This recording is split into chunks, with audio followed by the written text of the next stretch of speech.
to episode 48 of the Plug in Play podcast. I am your host, Henry, and this is your checkpoint for video game news, reviews, and hot takes that nobody asked for. And happy Thanksgiving. Why not? This should be going up around the time that you're eating turkey, driving to the in-laws, if those exist in your life, and so on and so forth. We've got a packed show for you, lot that's happened over the past couple of weeks, including a Japan presentation by Sony showing off their partnered games. We have going through all the games that were announced in that particular presentation, along with a Microsoft Xbox partner showcase.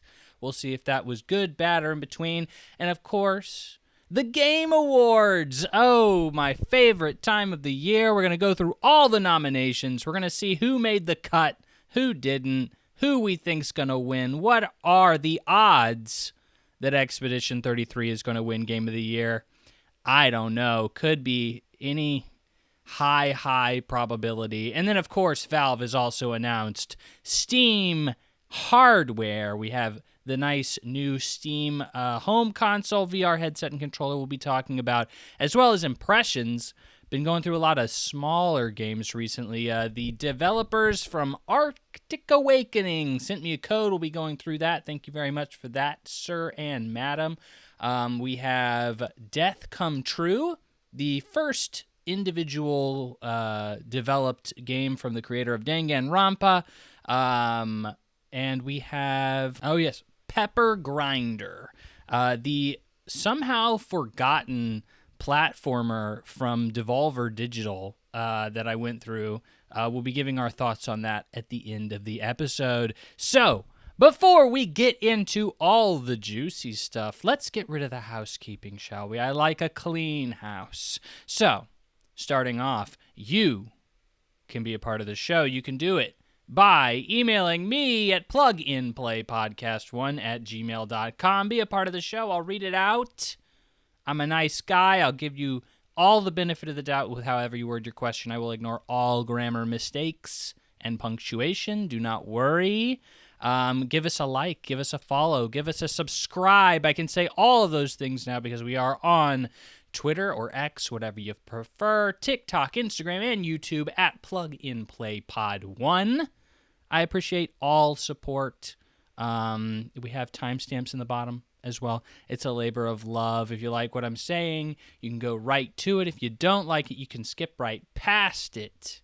I really need to try and order those in a more succinct way. But we were just talking about commenting, liking, and subscribing. Actually getting a lot of engagement on my posts recently. Very happy about that. Unfortunately, I wish we were getting more engagement in terms of actual gaming conversation. I am getting a lot of people saying that I am an AI and that I suck because I am an AI. Little do they know, the algorithm doesn't care. Engagement is engagement. But I do not do this for engagement, okay? I mean, sure, if nobody engaged, I wouldn't do it. I mean, it would be pointless at that point, right? If nobody's listening, if a tree falls in the middle of the forest and no one's there to hear it, if a gamer screams about video games on the internet and nobody clicks, did he even scream about video games? It's a lifelong question we've all asked. And in this particular instance, I would much prefer people talk to me about video games. Like that was like the big. That's why I started doing this. It's like I don't want to bother people in my real life about talking about video games all the time because they would probably not be in my real life anymore. They would go away. So I have started doing it on the internet where I say there's millions of people on the internet. At least one of them wants to talk about video games with me, but none of them do. They just want to say that I look like AI. And that's fine because I'm using AI. But it's not what I'm wanting in terms of engagement. It's very frustrating. But anyway, you're not supposed to say that on the internet because then people just keep doing it. But again, I still get more engagement because people are engaging even if they're just saying AI, but whatever. I've started going through my comments and I like to read my favorite comment. Whatever the case is, this is the comment corner. And in this case, our comment of the episode goes to, from our YouTube shorts, not_in_murder drone on YouTube. He says, just go to the gym, bro. I know it's AI, but still, though. And I really do want to give him a shout out because I do believe that physical health is important. I think as gamers, we all forget that.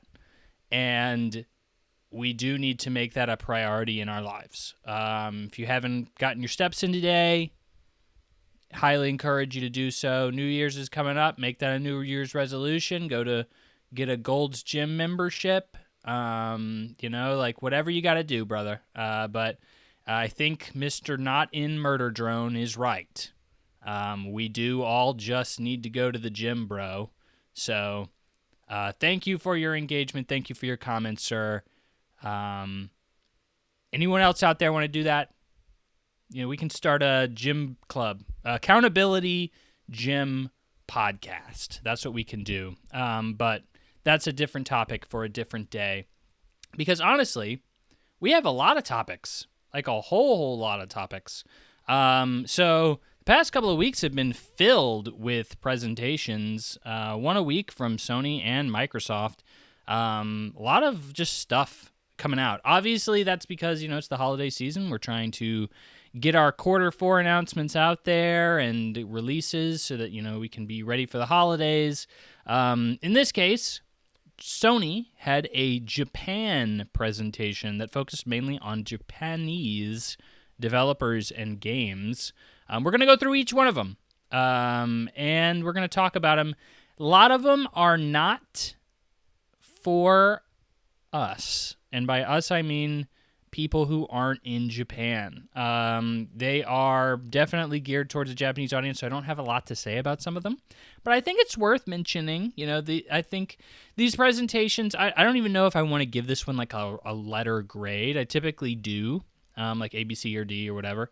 But like this is, a lot of these presentations have just kind of turned into marketing. And I know they always are, right? They're just showing trailers, right? I mean, I know that. But it feels like it's almost obligated.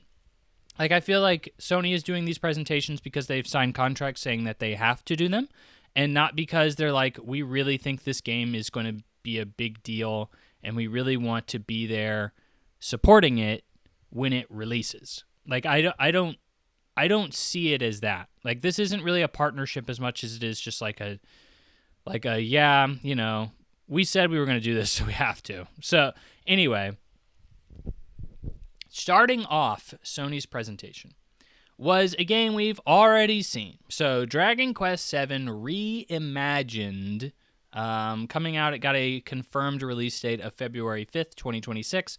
So, we're pretty much just, this was just showing off it's a release date. We've already seen this shown before. It is not one of the more revered Dragon Quest games, so it's really just kind of a proof of concept in seeing engaging interest in, does this reimagined, quote-unquote, kind of way of going about handling these games work. Obviously, they've done the Dragon Quest HD 1, 2, and 3 remakes now, and those were more so just like HD pixel updates. This is a little bit more of a ground-up remake, and so I guess they're just, they're going to work on this one and then see about doing older ones that are probably a little bit more beloved later if this one does well. Next was Inconbini, One Store Mini Memories. This is a fun little Japanese convenience store game coming out April 2026. It just kind of looks like a slice of life game where you're running a convenience store. If you didn't know, a konbini is like a little convenience store in Japan. I really thought this game looked pretty charming. It's set in the 1990s.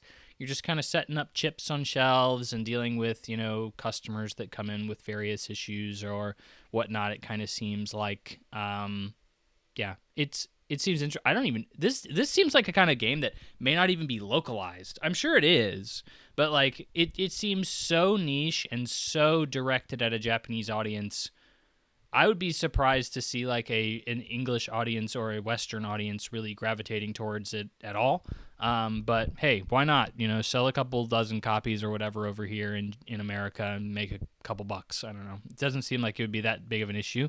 But Inconveni, it definitely caught my eye in terms of charm. Coffee Talk Tokyo, releasing March 5th. This is a continuation in the Coffee Talk series.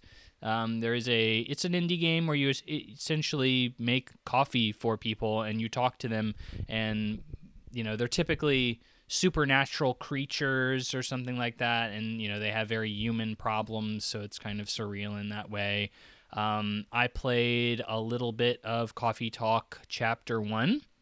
There's Coffee Talk Chapter 1 and 2 currently available out there on your platform of choice, and I kind of fell asleep, and I don't know.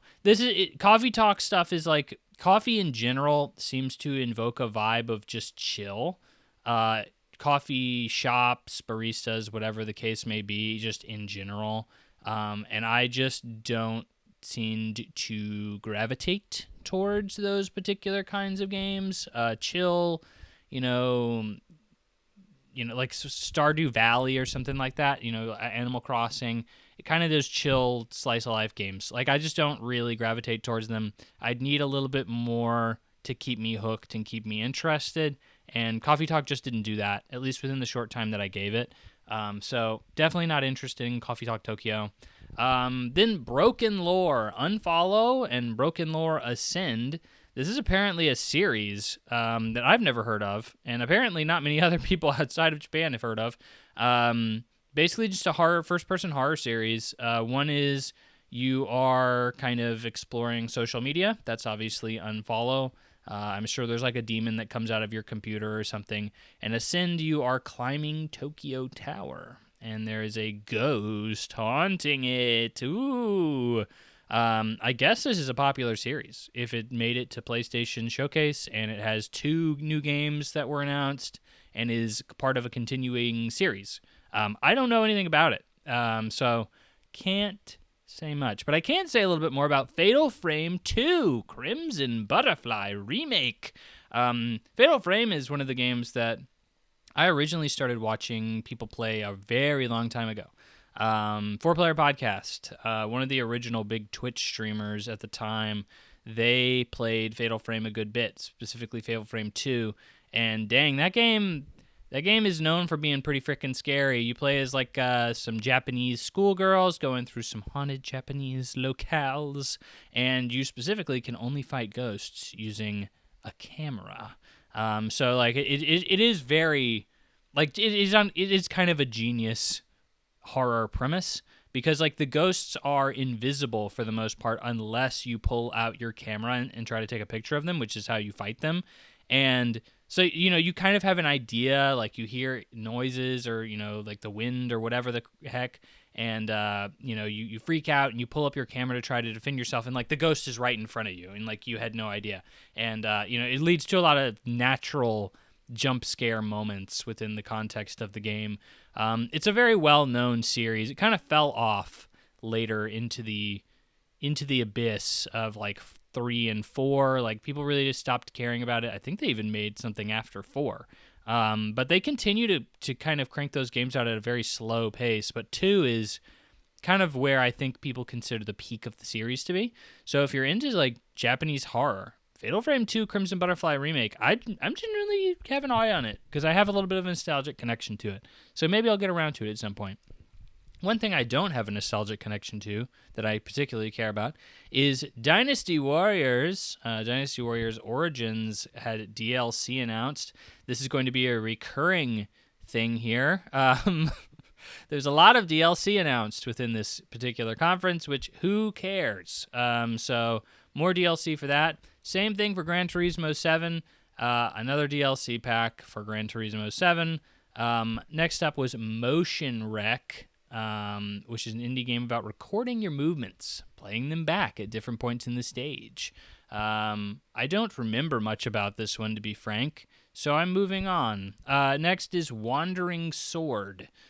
This apparently came out a while ago on Steam, so it's getting a console port coming May 2026, which kind of is odd. It's taken that long to port the game to console, and that you're announcing it, and it's still like months away. That's interesting, but it's a Chinese martial arts game, so cool. Next is No Sleep for Kaname Date from AI The Somnium Files. I've spoken briefly about AI The Somnium Files on this podcast before. I say it's one of my favorite visual novels ever. I cannot recommend the original enough. I played the sequel as well, and I genuinely can't remember the vast majority of what was in that game. Really did not grab me anywhere as much as the original did, but the original has probably one of the best twists in a visual novel I've ever seen. Really love it. Love the vibe. Love the previous games from that creator. He's the guy who's done 999, several of those survival horror choice-based puzzle games before. But this is the new one. And by the new one, I'm really surprised they keep making games from AI The Somnium Files. I just assume it would probably be a very niche title that isn't selling that much, and this is more of a spin-off. So while the second game was more of a direct sequel, this is kind of a spin-off. It seemed to, by the trailers that I saw, had more of like kind of a comical angle to it. I don't know. It didn't seem like it was really something that anyone else outside of the major hardcore fan base for this particular series would want to play. It is releasing at a budget price, which makes me think even more so that this is like really a game that people, like, only major fans are supposed to play. It's not really a major continuation of the series.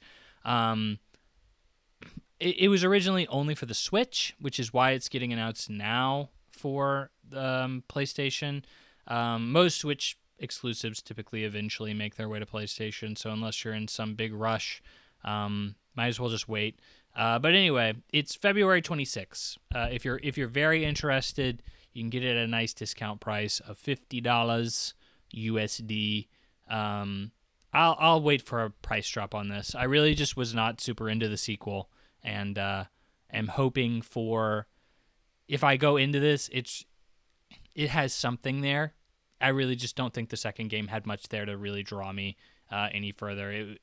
It was clear that the first game was like, this is a real idea that we had that was good, and we didn't have much else planned after that, and now we're done, and now but now it was such a success, we need to continue making another one, kind of deal. So anyway, I've rambled enough about it, but yeah, that's my thoughts on that particular franchise, at least in a nutshell.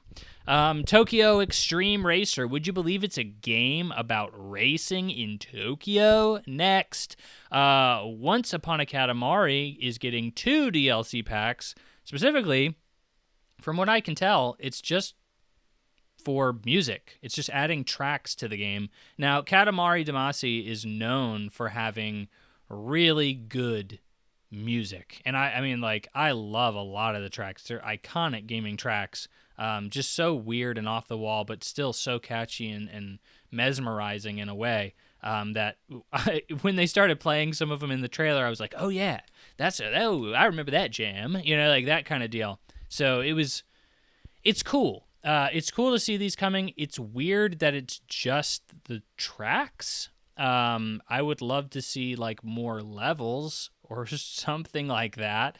But maybe they do come with levels. From what I could tell, it was just musical tracks. So next, Pac-Man 2 Repack is getting Sonic the Hedgehog DLC. This is nothing new. It was already announced.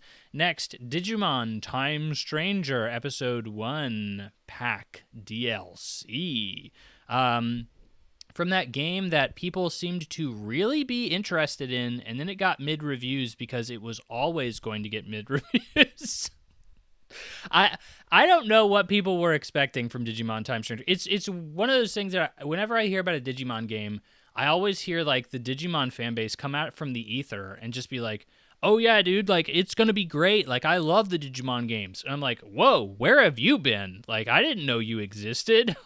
And then like Digimon Time Stranger was announced, and it was like everybody was looking forward to it. And I saw a lot of traction on like all the marketing and everything. And I was like, what are you guys seeing here? I played the demo and I was like, this is the most mid JRPG I've ever played. Like, I don't know what you guys are expecting outside of it's just another Digimon RPG. And then it was. And I don't know. I guess people were happy with that. But it's getting DLC. So if you really wanted more of it, you can have it. Next was Super Robot Wars Y. Contract from the Darkness DLC. This is some really niche, super Japanese, like robot fighting game that I've never heard of, never will hear of again. It's getting like Big O DLC, which like, dang, Big O, okay. I remember when that was on Toonami and don't remember it from anything else. Like that is a show from a really long time ago, and I didn't realize had still a devout following enough to sell DLC for, but I guess in Japan, clearly that's a different audience. So, but that is so niche. I'd be surprised if that even comes to the West. I would not even expect it to. That's how niche that looked. Next was Monster Hunter Wilds gets another update. Who cares?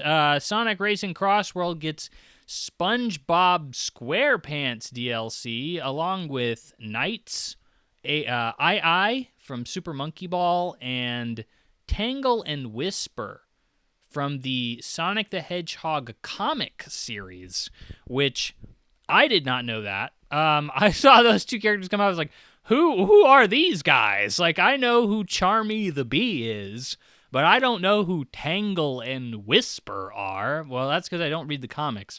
It continues to surprise me, I guess, that there is still a vibrant Sonic the Hedgehog comic series that's out there. I actually had a friend who read them when we were younger, and I remember thinking it was so cool that Sonic was in a comic. But like, I also probably just underestimate the comic audience that's out there. Like, I know people read comics, but like, I just assumed that print media was dead. Like nobody actually wanted to read print media anymore. But like I know I'm wrong about that. So like I don't know what I expect. I know so little about that particular environment that I don't know how many people are buying comics and where they are and what they're doing. But I definitely don't know who the frick Tangle and Whisper are. Obviously Knights and II.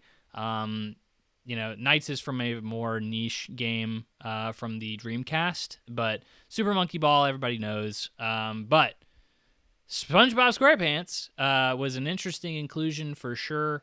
No idea how that deal was struck, but, I think, SpongeBob and Sonic now are kind of big names within children entertainment. So I guess the crossover makes sense there. Like the Sonic movies are really big with kids.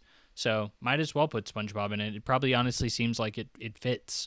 Maybe not for me. It doesn't make any sense to me. But like from that perspective, I do think it does. So yeah. But for the Japanese audience, I certainly don't. That's a weird thing to announce with the Japanese audience.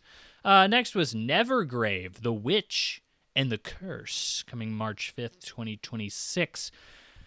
It's a Metroidvania. But I think that is a little shortchanging it. It started off as a Metroidvania, and this is not the first and only game I'm going to say this about on this podcast, but it started off as a Metroidvania, and I was like, okay, Silk Song came out, who cares? And then as this trailer continued, I was like, wait, oh, it has that in it? Oh, they have that's in it too? Okay, well, this game is a lot bigger and better than I assumed. In all honesty, it went on to like show like, oh yeah, there's base building in this, and there's a farming element, and there's, X, Y, and Z, a million other things. And I was like, whoa. At some point, I almost got overloaded, and I was like, I went from like a weird arc of like, okay, this game's too simple, it's another standard Metroidvania, who cares, to like, oh, there's a lot of really interesting things packed into this game. That's so cool. And then I almost went to a point where I was like, okay, like this is a little, I'm getting over encumbered with features. I don't know how much I want to engage with all of these things. Like, this is a little much, and like my excitement dropped a little bit. But like overall, I totally see why this made the showcase. It does actually look kind of cool from like just everything that's in it. Next up was Blaze Blue Entropy Effect X. It's a spin-off of Blaze Blue. It's a roguelite action game. Do we need another one of those? You're getting one, baby. Next was Damon and Baby. This is an isometric shooter. Kind of an interesting art style, considering it's a Japanese game. Kind of cartoony. You don't see that as much with them. You see, obviously, more of an anime art style for most Japanese games.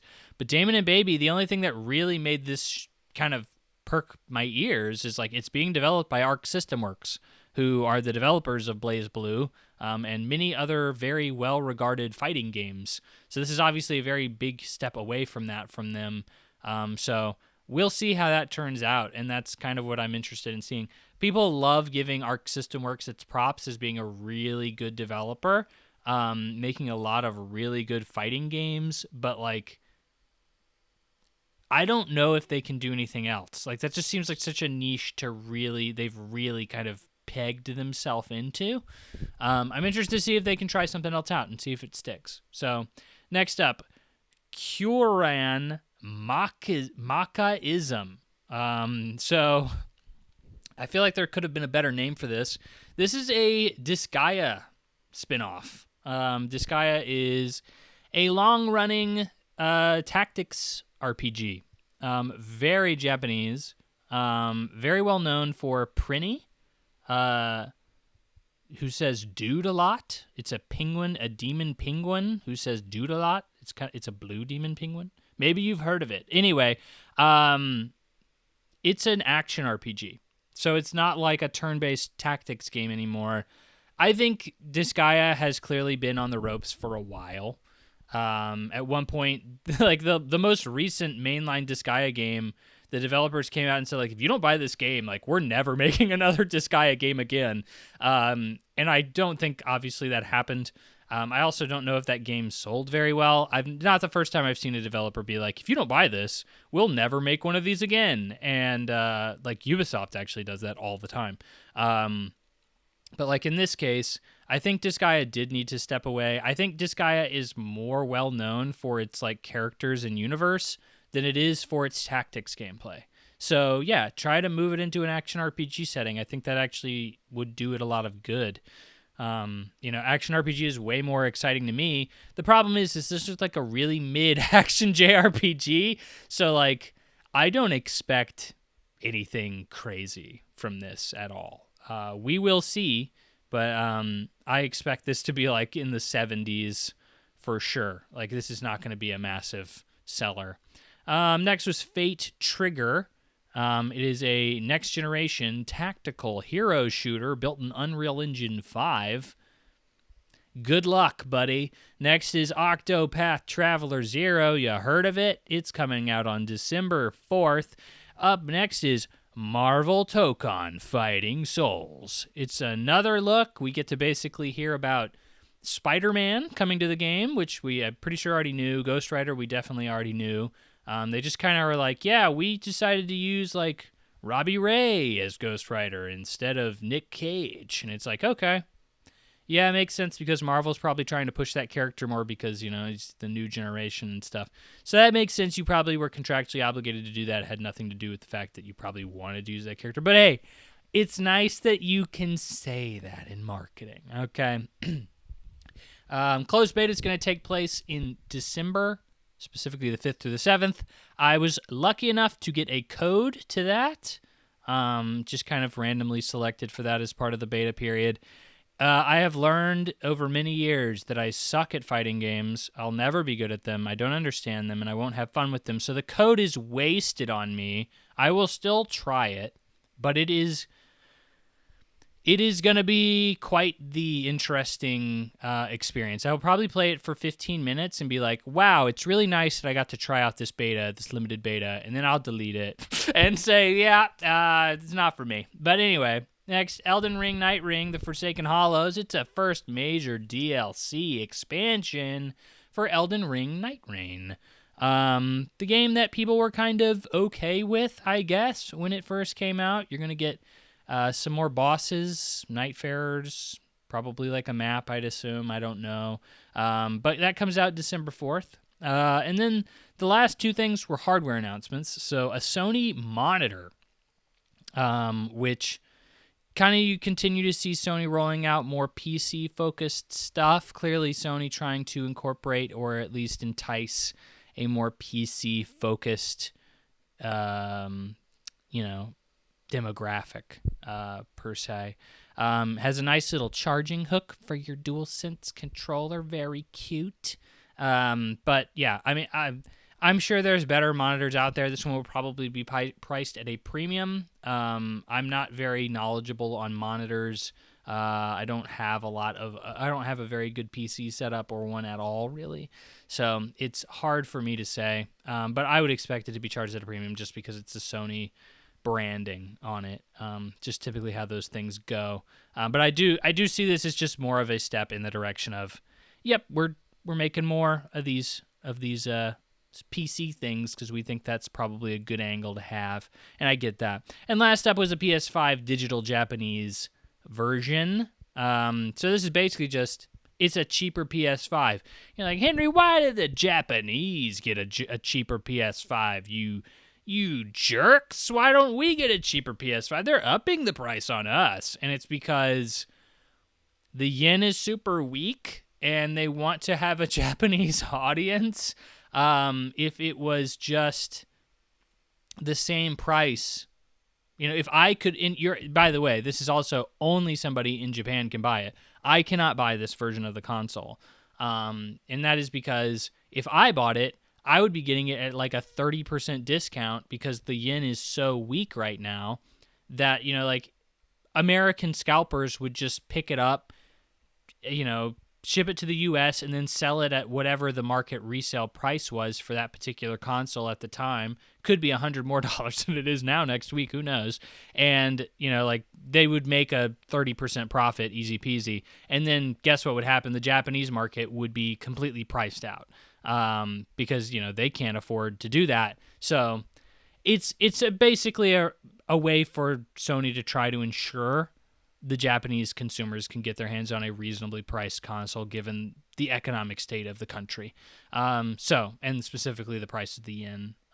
But that was the Sony State of Play for Japan. It was really Japanese, I guess is the best way of saying that. I was expecting it to be a little bit more like, hey, yeah, these are Japanese games that also an American audience probably would be cool with playing. And like a lot of these games were like, no, you have to be Japanese to care about this at all, which is fine. They need their games too, but it's just interesting that it was a worldwide presentation that everybody could view, given that being the case. Obviously, a lot of it, if you didn't hear me speaking about it already, was DLC. Who cares? A lot of it was also like innocuous DLC. Like, oh yeah, here's a character coming to Sonic Racing. Here's a DLC for Monster Hunter Wilds that gets DLC every 5 months or every 5 weeks. Like, who cares? Like, it really just seemed like a lot of the presentation was filler. A lot of the presentation were games that most Americans won't care about. And I'm not necessarily going to fault them for that, which is why I feel really weird giving this one like a rating at all. Because it's like, well, yeah, I'm just clearly not the demographic for a lot of these announcements at all.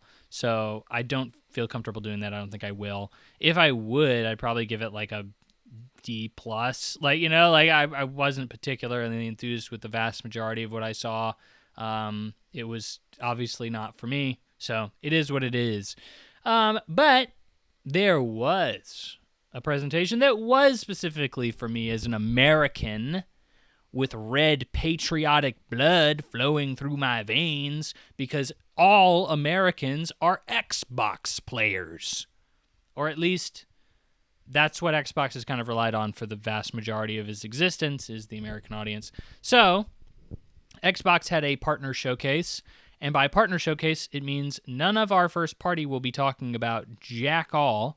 So cross your fingers we were able to get some indies to come on and show us their stuff who are basically desperate for any payout. And that's kind of what is sad is like if I was an indie developer, the only reason I would go and even talk to Microsoft is if I was like, could not pay the bills, I needed the money, and Microsoft was really like, we will hand you a blank check, just show up. Like, please just show up. We need somebody here to make it look like our platform still has people that want to develop for it. That there is an incentive to put your game on our console and our platform other than nobody is here. And like, because let's be honest, the vast majority of Xbox players are not going to be people buying indie games or third-party games anymore. They're going to be people who are buying Game Pass games, Xbox first-party games. If you, for some reason, are still around and using the Xbox as your de facto third-party, first-party machine, I would just be really concerned about the future of that, and I would be really concerned about, you know, what kind of support you're going to see moving forward, because you are a dying breed. You know, like Microsoft is actively trying to kill you off. So like I would be concerned about that. And that's why I think a lot of these announcements kind of seemed like that. So starting it off, we kind of knew I kind of had a feeling where this presentation was going. It's like, our big opener is Armistice. Armistice is a third-person roguelike shooter, specifically from the developers of Godfall, which I definitely kind of got that vibe. I don't think that's in the trailer anywhere. Had to kind of dig a little bit to find that. But like Godfall, as we all remember, is like one of the launch titles for the new generation, and one of like the worst selling games from a console launch. It was critically and commercially absolutely stomped upon. But they are now making Armistice. This game did not look crazy. It really did kind of look like, what if Godfall developers wanted to make a roguelike shooter third-person action game? And it's like, yeah, that's Armistice. And I mean, if that was cool to you, that's interesting, because not many people thought Godfall was good. So I just struggle to see this game finding an audience. It does not strike me as something I'm drawn to at the moment. So I am already kind of like immediately shaken by this presentation. I'm like, okay, here's our big opener, the third-person action roguelike game from Godfall developers. Okay, so Armistice was our opener. It's followed up by The Mound, Omen of Cthulhu, which is a 4-person co-op horror game. Basically Left 4 Dead, but with more horror vibes. Cool. We have a lot of those on the market nowadays. I just got Warhammer Vermintide for free. So that's cool. We'll see how that one shakes out. Dave the Diver plus the Jungle DLC coming in 2026. This is just Dave the Diver is coming to Xbox. Did you know that Dave the Diver, one of the biggest quote-unquote indie games of the past 2 years, didn't come to Xbox until multiple years after its release? It's still technically not there? Yeah, I just kind of assumed it was. Nope, it was not. So it is there. Kind of shocking. Shocking that, this big indie game probably had to be fed money by Microsoft to port the game to their console. And I mean, like, if you are really like, dude, I gotta be playing this on the Xbox, I, again, feel really bad for you, because clearly you could be playing these games if you were on another console. Any other console, actually, the PC, PlayStation, and Switch. So, sorry about that. Crowsworn was our next one. This one, actually, I kind of vibed with. I was like, all right, cool. So you're playing as like a plague doctor guy with a top hat and a gun and a scythe.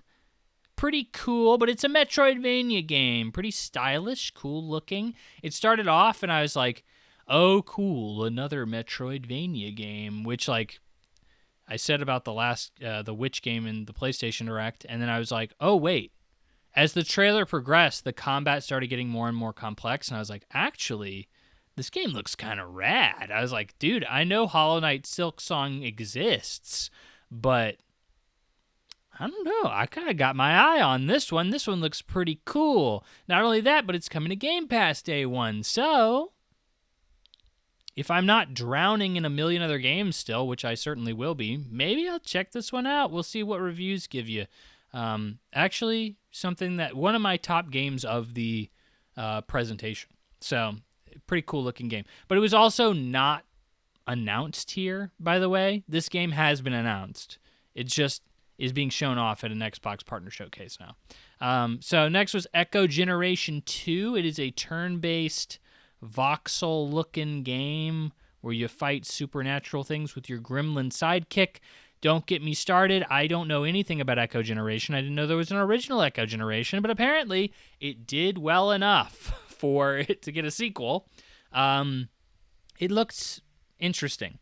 I'll say that much. So, you know, if you really liked Echo Generation 2, good news. You're getting a sequel, baby. Next was probably the highlight of the entire presentation and probably what made the most news by a long shot, which is Vampire Crawlers. Obviously, from the makers of Vampire Survivors. Now, what I assumed this was when I first saw the trailer was an expansion to Vampire Survivors, because they add on to that game all the time with new weapons and characters and stuff like that. Not so. This is a completely separate game, completely new game from the ground up, and you will be playing basically a deck building like dungeon crawler, which I think is a really cool take. I think if we're applying the Vampire Survivors formula to something, I think it makes sense. And the gameplay they showed kind of gave you that vibe of like, oh yeah, like you can break the frick out of this game and become super powerful.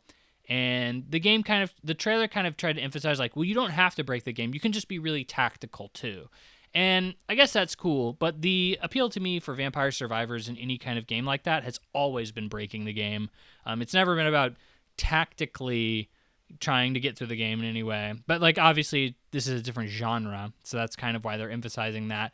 But this is something I'll definitely keep my eye on. If it's like $4 or something and gets good reviews, I can see this being another major problem for people in terms of like their productivity.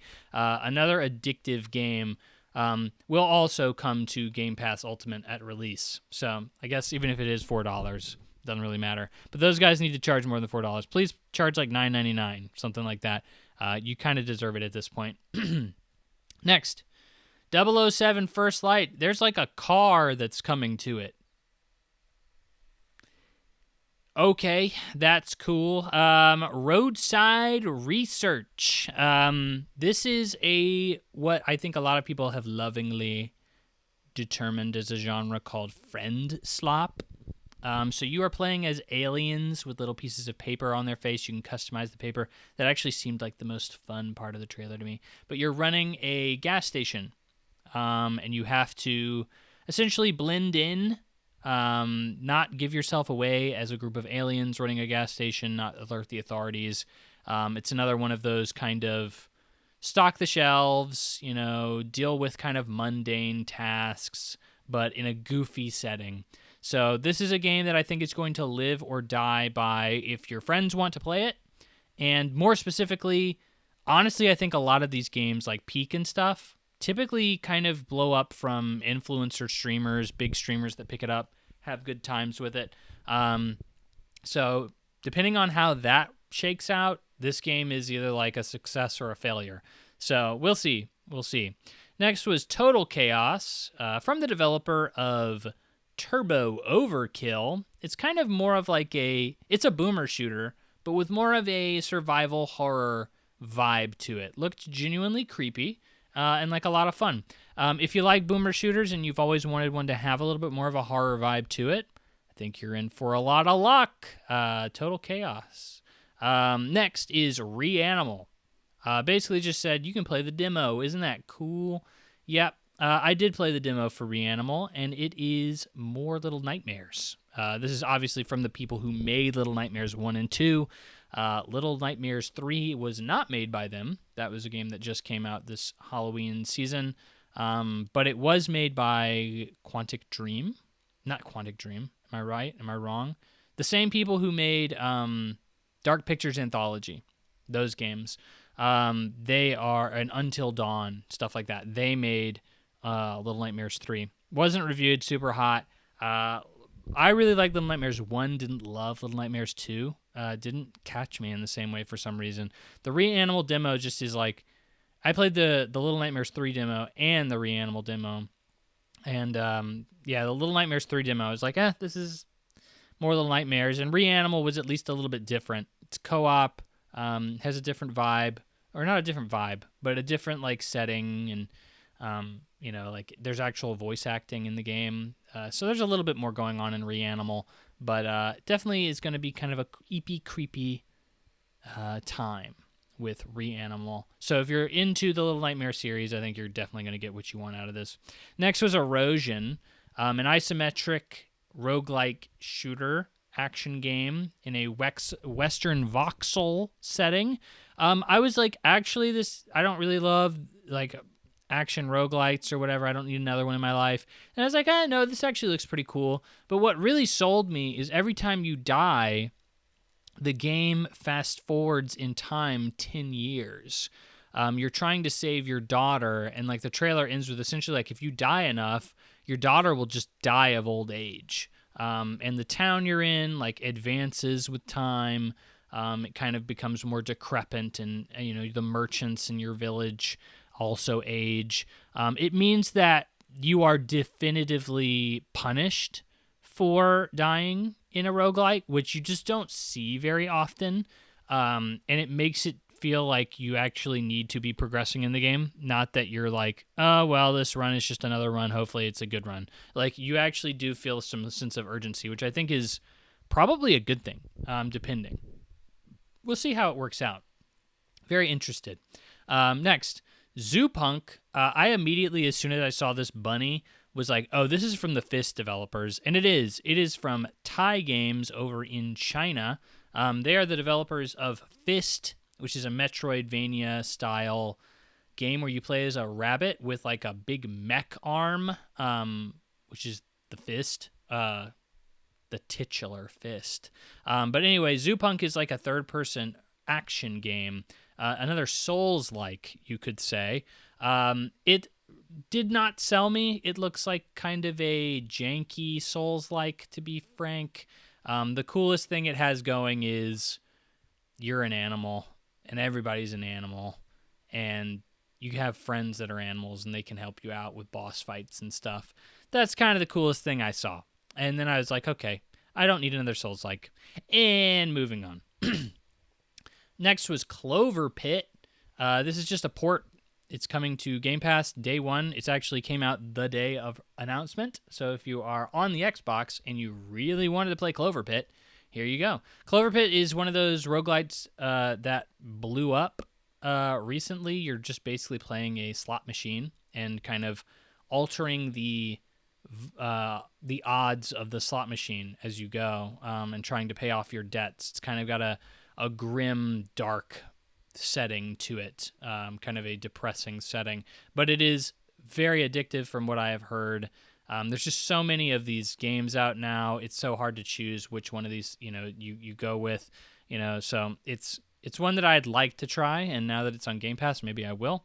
But just kind of an announcement that it's here. Next was an interesting one, Hitman Assassination, World of Assassination, getting a new limited time kill. So this happens every once in a while. They'll get a celebrity, and again, I don't know how they afford this. I guess there must be some really profitable in-game transactions with the Hitman World of Assassination crowd, but this is Eminem. So Eminem has already been a limited time assassination before, and then they got him to come back. But this time you're not killing Eminem, you're killing Slim Shady, which is obviously Eminem's alter ego. you are contracted by Eminem to kill Slim Shady. So quite the twist and an interesting and fun one, I think. I've always found these hits to be very interesting. I've just never found it interesting enough to go back and like re-download the entire game just to do one mission. Even if it's a really cool mission, it's just never been enough for me. So I've never done that, but I appreciate that they put so much time and effort into those missions. Next was Tides of Annihilation. This is a really cool looking game, actually. They just showed off a boss fight, just a straight boss fight. It stood out. One of the main voice actresses for, not only was she narrating the presentation, like giving the like in between cuts, narration and stuff of like, this is the next game, but she was also the main character in this particular game. She's one of the main characters in Clair Obscur, which is pretty cool. She's a great voice actress, and I really enjoyed her voice, and it was something that I immediately noticed when she started speaking. But it's a cool third-person action game. Looked really cool. Very high spectacle, high octane. I would struggle to call it a Souls. It looks Souls-y, but like it's more of an action game, is what I would say. So I honestly think it looks pretty freaking cool, and I will be keeping an eye on it. I don't know much outside of the footage that I saw, but what I saw looked pretty freaking rad. And last, we have, of course, Raj Kali Yuga. Excuse me. So Raj, this was by the way, the showstopper. This was the big final note. Raj this is a sequel to Raj, specifically a kind of isometric beat 'em up game. It was not super great. Like I played like maybe a third of it. Way back in the day when it originally came out, it was on Game Pass, and I was like, yeah, sure, I'll try it out. And it was mostly known for being an Indian game. And by that, I mean Indian culture. It was, I believe, developed by Indian developers and then was primarily set in like an Indian setting and had a lot of Indian inspirations and all that good stuff. A lot of Indian culture was baked in. This seems to be very similar. But like I remember playing that game and immediately thinking, really the most interesting part about this is the setting. Like nobody makes games in India. Nobody tries to put a lot of cultural emphasis of India in a lot of games. So it's really cool to see that. It's very unique. But like as a game, it was just another like dungeon crawler-esque, beat 'em up, isometric style. The big thing here is it seems this game has been shifted to a third-person action setting. Cool. I haven't seen any gameplay. This was a strictly, cinematic trailer. Never trust a cinematic trailer. And I would imagine that this is still a small budget third-person action game, and I can imagine that would be rough. I think this game is probably going to be in the 70s, just based on the fact that the first game was not anything particularly wowing, and this is going to be a big step up in terms of budget and very different from what they made previously, so I don't expect much. But you can kind of tell that by that, opener and closer, there wasn't a lot here. The Vampire Survivor spinoff was Vampire Crawler, was probably the biggest announcement by a long shot.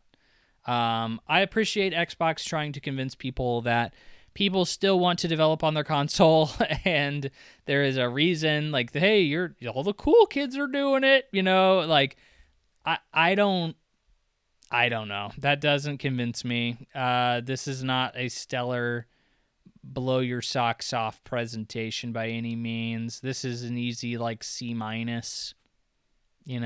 of presentation. Yeah. I mean, there's not much to say about it. I think neither one of these presentations were very wowing or very interesting. So it was sad, to say the least. You're expecting more from these presentations, but again, I feel like a lot of them are just, at this point, obligations, marketing. They have to, contractual. It seemed a little bit more desperate from Microsoft. It seemed a little bit more obvious from Sony, but it is what it is. Next, we're running pretty long already, and we have a lot to continue to cover. So, Valve announces a new Steam console, controller, and VR headset. This is an interesting one.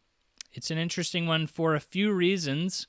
So, the Steam machine is something that you're going to be using for, it's kind of an in-between, right? It's not a console, it's not a PC, but it is a PC that you can hook up to your TV. That's kind of its purpose. So, if you didn't know some history, Valve has made all of these items before. They've made a VR headset before, they've made a Steam machine before, and they've made a controller before. Obviously, the Valve Index was their previous headset. I've never seen or heard of anybody who actually uses it in my personal life. It's one of the higher-end VR headsets. I'm a big VR advocate, but I don't see a lot of stuff outside of Half-Life Alyx that people are like, yeah, you really need to pick up a VR headset to play these games. I actually, just out of curiosity, opened up Meta the other day to see like what, not Meta like Facebook, but like Meta Quest, to see what games were trending on like Meta, because Deadpool, the new Deadpool game for Meta Studios just came out. And it's getting mid reviews, I guess. Not too surprising there. But like the Batman game did really well. So like you kind of expect maybe that one would be good too. Who knows? And I was looking through like, okay, here are all the trending games. Here are all the games that, are selling well. And a lot of them are free games. A lot of them are cheap games. And a lot of them are friend slop games. I think what it seems to me is VR has really become a pool for children, like where they all play a free game, like their mom and dad get them a headset, and they all play a free game or something like Roblox or, whatever that monkey game is, like Ape Out or so. I can't remember the name of it, but it's a very popular like gorilla game that is on VR. But, they play those games. And that just doesn't seem like a very good incentive to pick up a super pricey VR headset, is to play these really dinky friend slop games. Maybe for a child that would be a good incentive, but like for a hardcore gamer like myself, I don't see a lot of reason to pick up a VR headset. So right off the bat, this VR headset update, hey, great for people who are into VR. I don't know what you're using it for. Like, I genuinely have no clue. The only thing you have really gotten your money's worth from for the original Valve Index was Half-Life Alyx. And that is for years ago, and there's no sign of anything else. People are anticipating this announcement to come with like another Half-Life game. It seems to be kind of ebbing and flowing in that direction, but that is what everybody says every day. Is like, oh yeah, dude, Half-Life 3 is going to get announced this year. Like, that's been floating around for a really long time. So like, duh. I don't know if we're going to get that or not. It just is what it is. But I can't see a reason why anybody would really want to pick up another headset. I don't see people really talking about the headset, though. What people are really talking about here is the Steam machine. The Steam machine, like I said, they made one a long time ago, but it didn't really catch on. And that's why I find this conversation of people being like, yo, a new Steam machine, holy frick, I can't wait to pick this thing up, is a little interesting, because nobody really cared a decade ago, and maybe the times have changed, right? But nobody cared a decade ago when the Steam machine originally came out. There were some different reasons probably why that was the case. It wasn't as powerful, and Valve kind of left it up to developers and like hardware manufacturers to kind of determine the SKUs of it.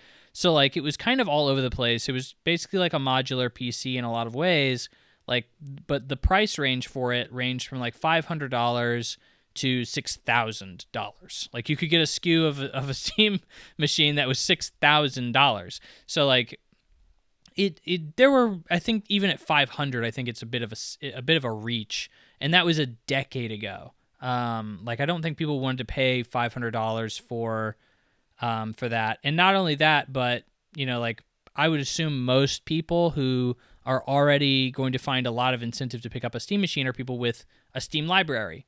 And those are people who probably have a rig of some sort that can handle video games. So like, really, and this is where I think the Steam machine comes in, is you have kind of an in-between for somebody who really wants that simplicity of console gaming, but also wants to be a PC gamer. They want to have that foot in the PC ecosystem. And look, I have a Steam Deck, and that's kind of how I've been utilizing my PC gaming. Like, I don't have a rig that can handle anything, or a computer that can handle many high-end games. And a lot of games, and this was always a huge problem for me, a lot of games are exclusive to the PC, and they don't come to the console, or at least they don't come to console for a very long time, or they don't, some never come to console. So I felt really boxed out of a lot of video games that weren't ever coming to PlayStation, because that was my primary console. So I picked up a Steam Deck, and it worked as a really great intermediary device for me to play these games. And I even got like a really cheap dock on Amazon for it that I can hook up my Steam Deck to my TV, and it kind of works as a Steam machine, at least in this particular case.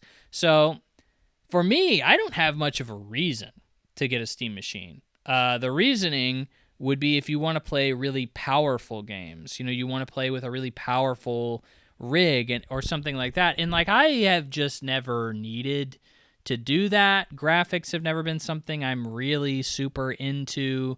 Like, frame rate, as long as it's fine, I don't really have to have it. Like, it's a nice plus, but like, I'm not going to pay $1,000 extra to just have a good frame rate on my games or whatever. Like, I have fine frame rate on my PlayStation 5, and that's where I play the vast majority of my games. So like, I don't need that. So what is the Steam machine again? Let's rewind for an audience that's somewhere in the middle. I think that's a really niche audience. You already have people like me who are in console, who are ingrained in console. I don't need a Steam machine. I do have a Steam library that, hey, I would love to play on my PC, but most of those games are small indie games. Most of the AAA games that I have, I can easily play on my PS5. So I have a little dock I can hook up to my TV. I don't need a Steam Deck or a Steam machine to do that, right? If I already have if I really care about specs, I already have a rig that is massive and can handle these really labor-intensive, high-process games, right? So you're really talking to people who already have a really powerful rig, who want to have access to a more streamlined console kind of experience. And I love that idea, but if you told me this thing was $200, I'd be like, great, sign me up. But here's where we get into a problem. So after this thing was announced, Linus Tech Tips, who's a very big YouTuber, one of the biggest tech YouTubers in the world, he came out and he said, look, I was talking to Valve. Obviously, I'm not going to direct quote it, but I'm going to paraphrase. I was talking to Valve and I said, hey, can't wait for this thing to be console priced. And they're like, hey, what do you mean by like console priced? And he was like, like $500. It's kind of, where most consoles are kind of hitting around right now. And apparently the quote unquote, like the energy in the room was not great. So we already know, based on that response, this thing is going to be more than $500. Okay. How much does that mean? Well, you look at the specs and you look at what Valve is saying, and Valve came out and said, hey, this is competing with PC. Like, this is a PC. This is not competing with console necessarily. It is a SKU of a PC.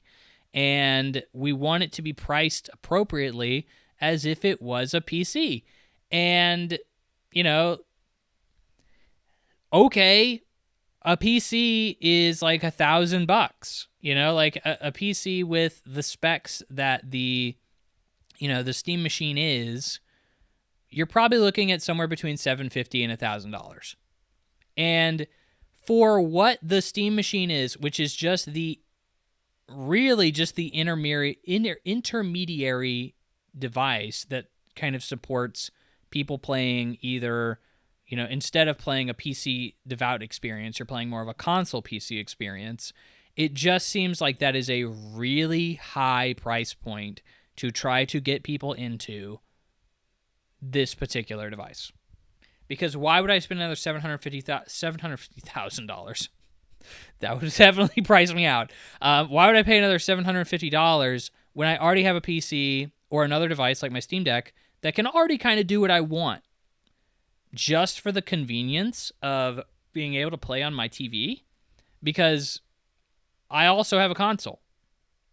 Because I want a console experience. So you're really trying to pry people away from a PlayStation or a Switch, and you're really trying to pry people away from, or people to additionally invest into their PC setup for basically the ability to just play their Steam games on a TV, which it just seems like that's such a niche thing. If the price is not right on this, who the frick wants it? And I don't think the price is going to be at a place based on what people are saying, based on the vibes in the room. I don't think we're going to get something less than, $700. And if it's $750, $800, bro, if it hits $800, I think a lot of people are going to nope out on this thing. A lot of people are going to say, no, thank you, signore.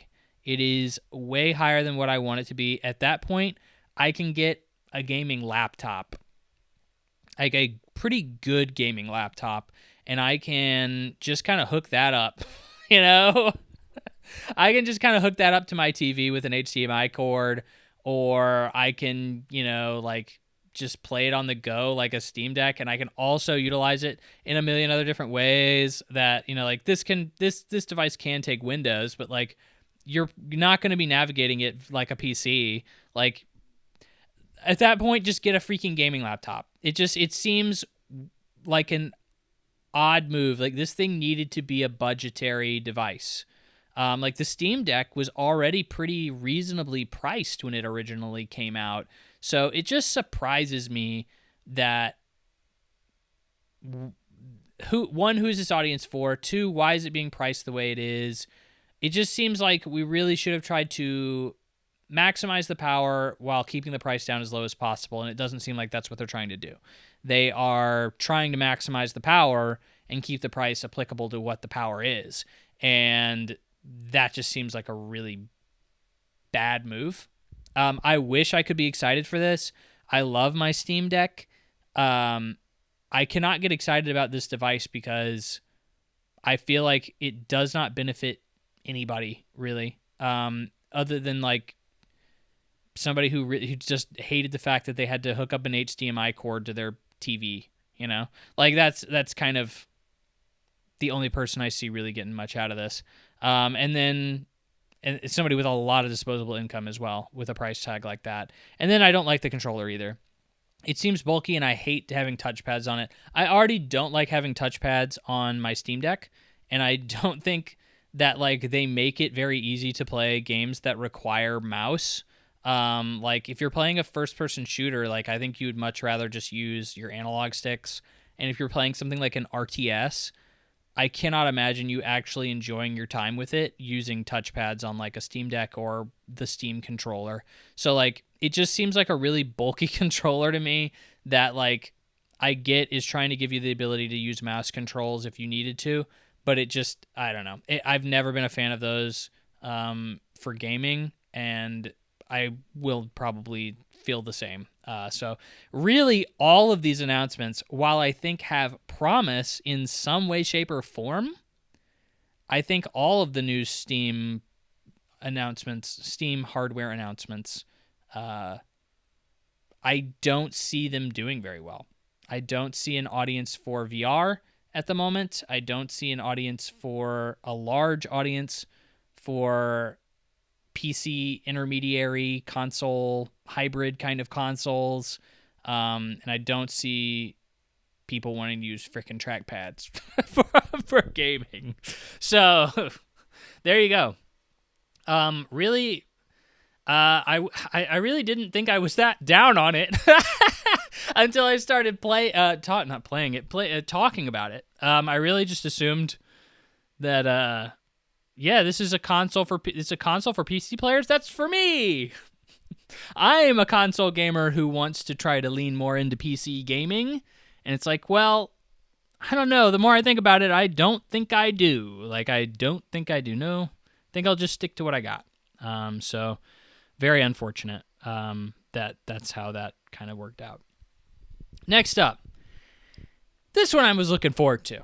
All right, my favorite time, the Game Awards. Oh, goody gumdrops. All right, so we got all of the Game Awards announced this week. Fun stuff. Everybody likes to complain about this stuff. We're going to go through all of them. We're going to see, maybe I'll say who I think's going to win. And then we're going to go into maybe general thoughts about the overall Game Awards themselves. People love to comment on this stuff. So let's start off. We have a lot to go through. First, it's the 3 categories that I don't give a frick about. Esports. I don't know anything about this, so this is all just me reading gibberish. Best esports team, Gen.G for League of Legends. NRG for Valorant. Team Falcons for Dota 2. Team Liquid PH for Mobile Legends Bang Bang. Okay, interesting name. Team Vitality for Counter-Strike 2. NRG is a fun pun, so I'm going to give it to NRG. Best esports athlete, Brawk, BRAWK, for Valorant. Chovy for League of Legends. Forsaken for Valorant. Kekaru for Street Fighter. Minardi for Street Fighter. And Zywoo for Counter-Strike 2. I've heard of Forsaken, and I have heard of Zywoo, so I'm going to give it to Zywoo because that's funner to say. Best esports game, Counter-Strike 2, Dota 2, League of Legends, Mobile Legends, Bang Bang, and Valorant. Dang, nothing really broke into it, I guess. I don't know. Valorant. Sure. Okay, I can speak a little bit more to the rest of these. Content Creator of the Year, we have Kydril, I think is how you pronounce it. I actually don't know who that is. Kai Sanat, of course. Moist Critical, Sakura Miko, and The Burnt Peanut. I have not heard of The Burnt Peanut before, but I do appreciate The Burnt Peanut. Sakura Miko is a HoloLive VTuber. Interesting how they chose her. Last year they chose Pekara, who is in Death Stranding 2. So not sure why Sakura is getting the nod there when we have English VTubers as well. But doesn't matter. Either way, Sakura Miko would be my personal vote because I care about HoloLive. I'm a HoloLive weirdo. But I think, obviously like Kai Cenat has to be the biggest streamer on this by a long shot. And even though I don't approve of everything he does, like he clearly is like a massive deal. So, I think, sure, Kai Cenat, however these things were chosen. The most anticipated game, we have 007 First Light, Grand Theft Auto 6. Guess what's going to win? Do we need to go any further on this list? Marvel's Wolverine, Resident Evil Requiem, and Witcher 4. Obviously, it's going to be Grand Theft Auto 6. Just because I don't care about it doesn't mean the vast majority of the world does, in a very large way, care about it. So that is obviously the most anticipated game of the year. Best adaptation, everyone's favorite, Chicken Jockey, the Minecraft movie, Devil May Cry, the series on Netflix, The Last of Us Season 2, Splinter Cell Death Watch. Everybody watched Splinter Cell, the series. That was a big hit. And Until Dawn, the movie. Bro, I don't know.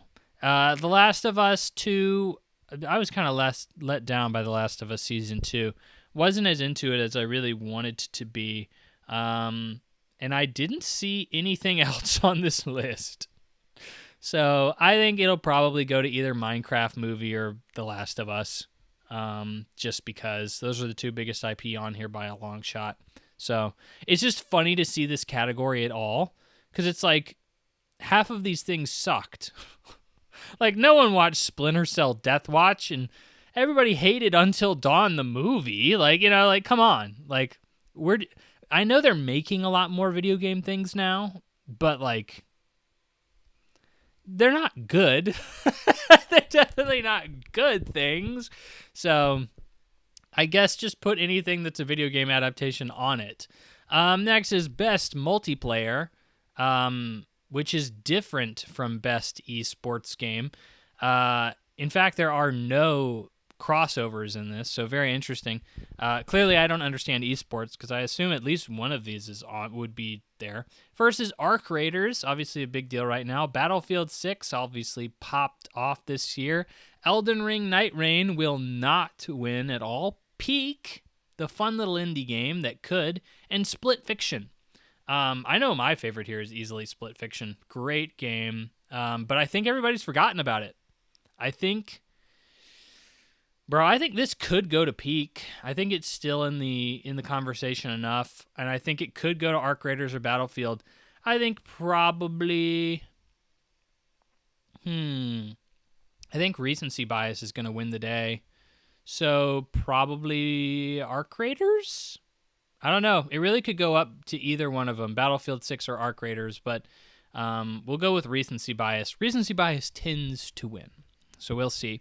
Best sports and racing game. My eyes are going to glaze over for this one.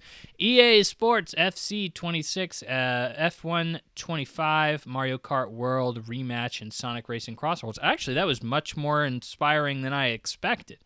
Okay, dang. There were 3 arcade games in that list. 3 out of 5. I actually don't know what would win here. Rematch and Sonic Racing Crossworlds didn't do numbers in terms of reviews. Mario Kart is Mario Kart, but like, was Mario Kart World that good? Was it that good? I think it was kind of disappointing. I think most people would kind of agree Mario Kart World was disappointing, especially like the open world elements of that game kind of sucked. But would it win for a best sports or racing game? I don't know. I think it has enough brand recognition behind it that people would just vote for it anyway. Probably one of the more played games this year. So, sure. I'll give it to Mario Kart World. We'll see. Best sim or strategy game, The Alters, Final Fantasy Tactics, The Ivalice Chronicles, Jurassic World Evolution 3, Sid Meier's Civilization 7, Tempest Rising, which I don't know what that is, and 2 Point Museum. Would people give it to Final Fantasy Tactics? I would love to see that. I would love to see The Alters win, but nobody played that game. I think The Alters is so cool, just conceptually. I would love to get around to playing it, but there's no way that wins. Sid Meier's Civilization tanked in ratings this year. It was in the 70s, which blew my mind in terms of reviews. I really don't know who would win here. I've never heard of Tempest Rising. 2 Point Museum is just kind of okay. It has a lot of people who love it, but like I think most people are just like, this is a good game. Not like this is the best game of the year. Jurassic World Evolution 3 is probably, I don't think anybody blew up over that. And then, The Alters nobody played. I would love to see Final Fantasy Tactics win, but it's a remake. But so who knows? I'm going to just go with a heart pick on this. We're going to go Final Fantasy Tactics. We'll see how that shakes out. Best Family. Donkey Kong Bonanza, Lego Party, Lego Voyagers, Mario Kart World, Sonic Racing Crossworlds, and Split Fiction. I don't know if I'd even consider Split Fiction to be a family game. There's some messed up stuff in there, kind of like with It Takes Two. There's some stuff I not necessarily wouldn't think kids would love, but like it's not as bad though. It's probably family enough. Obviously Donkey Kong Bonanza. This is like easily the best reviewed game out of all of these. The most played game out of all. No, probably more people played Mario Kart World, but yeah, it's a no-brainer. I think Donkey Kong's gonna win that by a long shot. Best Fighting, 2XKO, Capcom Fighting Collection 2, Fatal Fury, City of the Wolves, Mortal Kombat Legacy Collection, and Virtua Fighter 5 Revo World Stage. Dang, these fighting games always have weird names. 2XKO because I heard about it. I mean, like, I don't know. A lot of these are like games that are like revamps or very niche. 2XKO at least had a big marketing budget behind it, so maybe. We'll see. I really have no knowledge on that. Like I said, I'm not a big fighting game guy, so we'll see about that one. That one's completely outside my wheelhouse.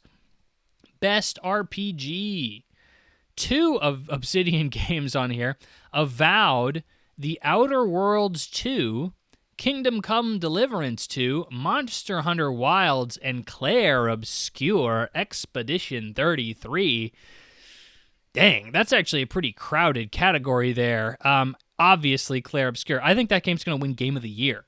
So, like, I think, like, when you're up against Game of the Year, you just kind of bow to it and just say, like, yeah, fine. We'll take the L here. At least we're going down to the champ. So, very unfortunate. I'd feel really bad if I was like Kingdom Come Deliverance 2, and it's like, oh, well, everybody loved our game, or like Monster Hunter Wilds, and it's like, well, yeah, everybody really enjoyed the game, except for PC players for Monster Hunter Wilds.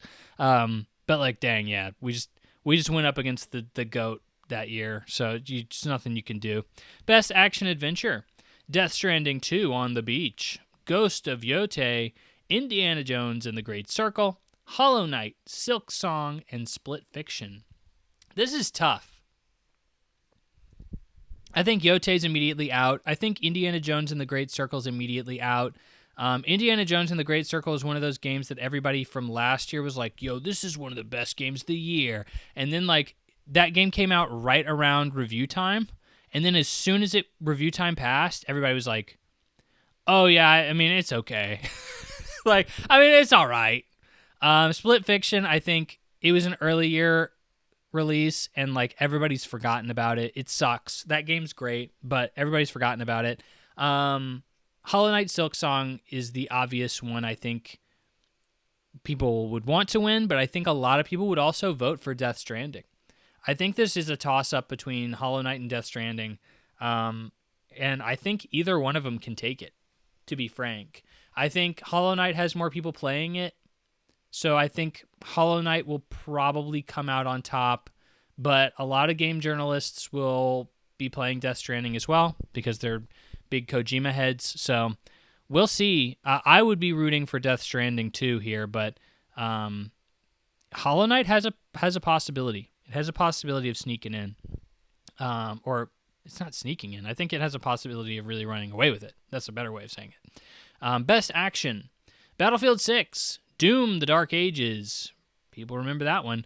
Hades 2, Ninja Gaiden 4, and Shinobi: Art of Vengeance. Good to see Shinobi get a nod. Shinobi, kind of a game that came out of nowhere, reviewed really well. I love the demo for it, so wouldn't mind playing it at some point in the future, but very, very well-reviewed game from a studio that I think has made some really good games in the past as well.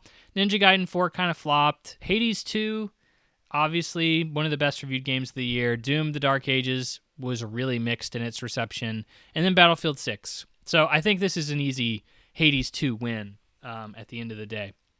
Best VR/AR. This will be fun. Let's see what VR games came out this year.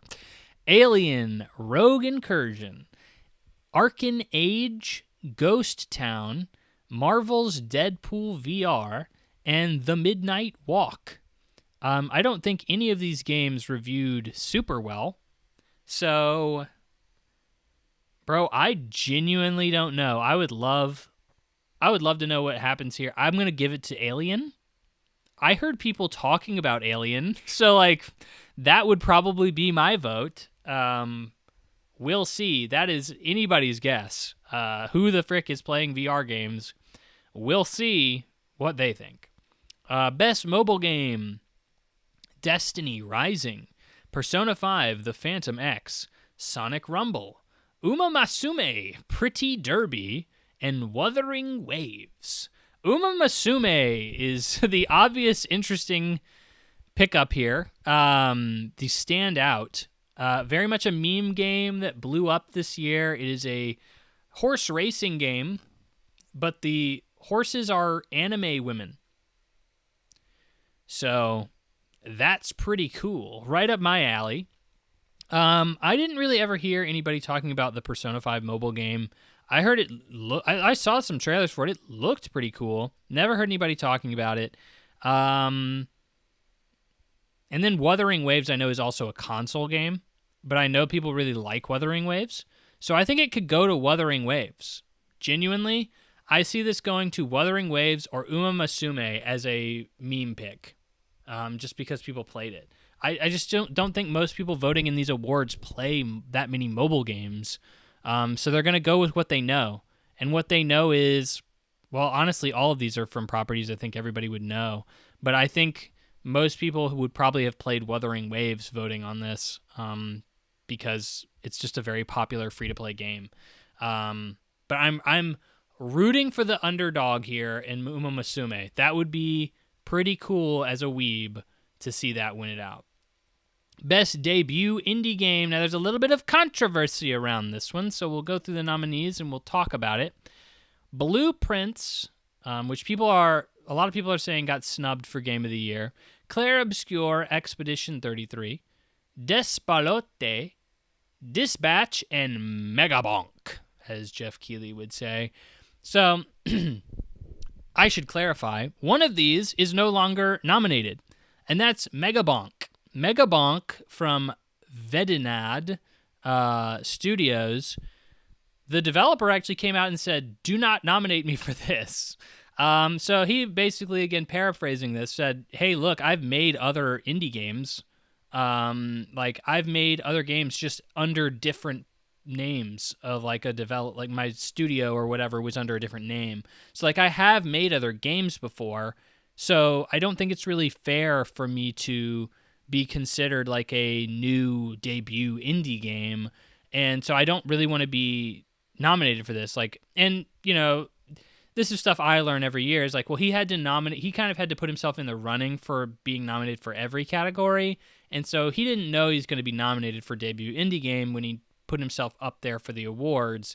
It's the only thing he was nominated for, but he was nominated. And let's go through these. Clair Obscur specifically is, yes, this is the first game from these developers. But all of these developers came from, or a vast majority of them came from Ubisoft. Same thing from Dispatch. Dispatch is a lot of Telltale ex-employees and Ubisoft ex-employees. So it's none of these guys' first game either. So, what constitutes as a quote-unquote debut indie game? A lot of these people have probably made other games before. And I think when I hear debut indie game, I typically associate it with, yeah, this is the first thing I really know. This is the first thing that was really successful for them. And, maybe their first venture into game development is hopefully what you're looking for. But 99% of these people, their first game ever was probably I don't know, a Flappy Bird clone or something like that. They've been making games for a long time. Maybe they haven't published them, maybe they have published them, but under a different name. Maybe they worked at a different studio, X, Y, and Z. So you can really split hairs over this, is what I'm saying. And it seems like in this instance, I look at this and I'm like, yeah, you're kind of splitting hairs. It's a debut indie game. Okay, this is your first big success. This is the first thing anybody's really heard of you from having developed. So, you're going up against Dispatch and Clair Obscur. Bro, I think you're fine. Like those guys have easily made a million other games. Like, that's a very talented group of people. When I hear debut indie game, I hear this is a developer that has made nothing before. Like, it's very new, and we're trying to recognize, studios or developers that are still trying to get their legs and probably don't have as much support as most people out there. That's kind of what, in all honesty, this and Despelote are probably the two biggest examples of that on this list. Every other one is kind of a very well-polished, well-made, highly budgeted game that took millions of dollars to make. I don't think Megabonk is that. I don't think Despelote is that. So I don't know.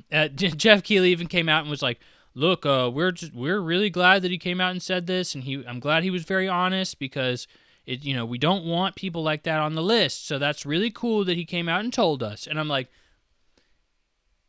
I mean, I still think he kind of embodies the spirit of what I assume this award is, but it just kind of goes to show the awards are not very well thought out, and they're not very well defined, and the whole concept behind an award show of video games and how we're trying to recognize them is odd, to say the least. Best Independent Game: Absolem, Ball X Pit, Blueprints, Clair Obscur, Hades 2, and Hollow Knight Silksong. I know Ball X Pit was published by Devolver Digital, which is a very solid mid-tier publisher. So what the frick are we considering a independent game? Like, I don't know. Like, Clair Obscur was developed by Kelper Interactive. Like, I'm pretty sure that's a publisher. Like, a lot of these games are quote-unquote indie, but had major backing in some way, shape, or form. Obviously, there are games like Hollow Knight that weren't, and, probably, I don't know, maybe Absolem? Probably Absolem. Absolem's easily $1 million+ game, I would think. But, like, a lot of these games are big budget games. So, like, normally when you think independent game, you think, oh, well, this is, like, kind of what you would maybe expect from a debut indie game, like a small developer that doesn't have a lot of financial capital to really make something, kind of scrappy, kind of deal.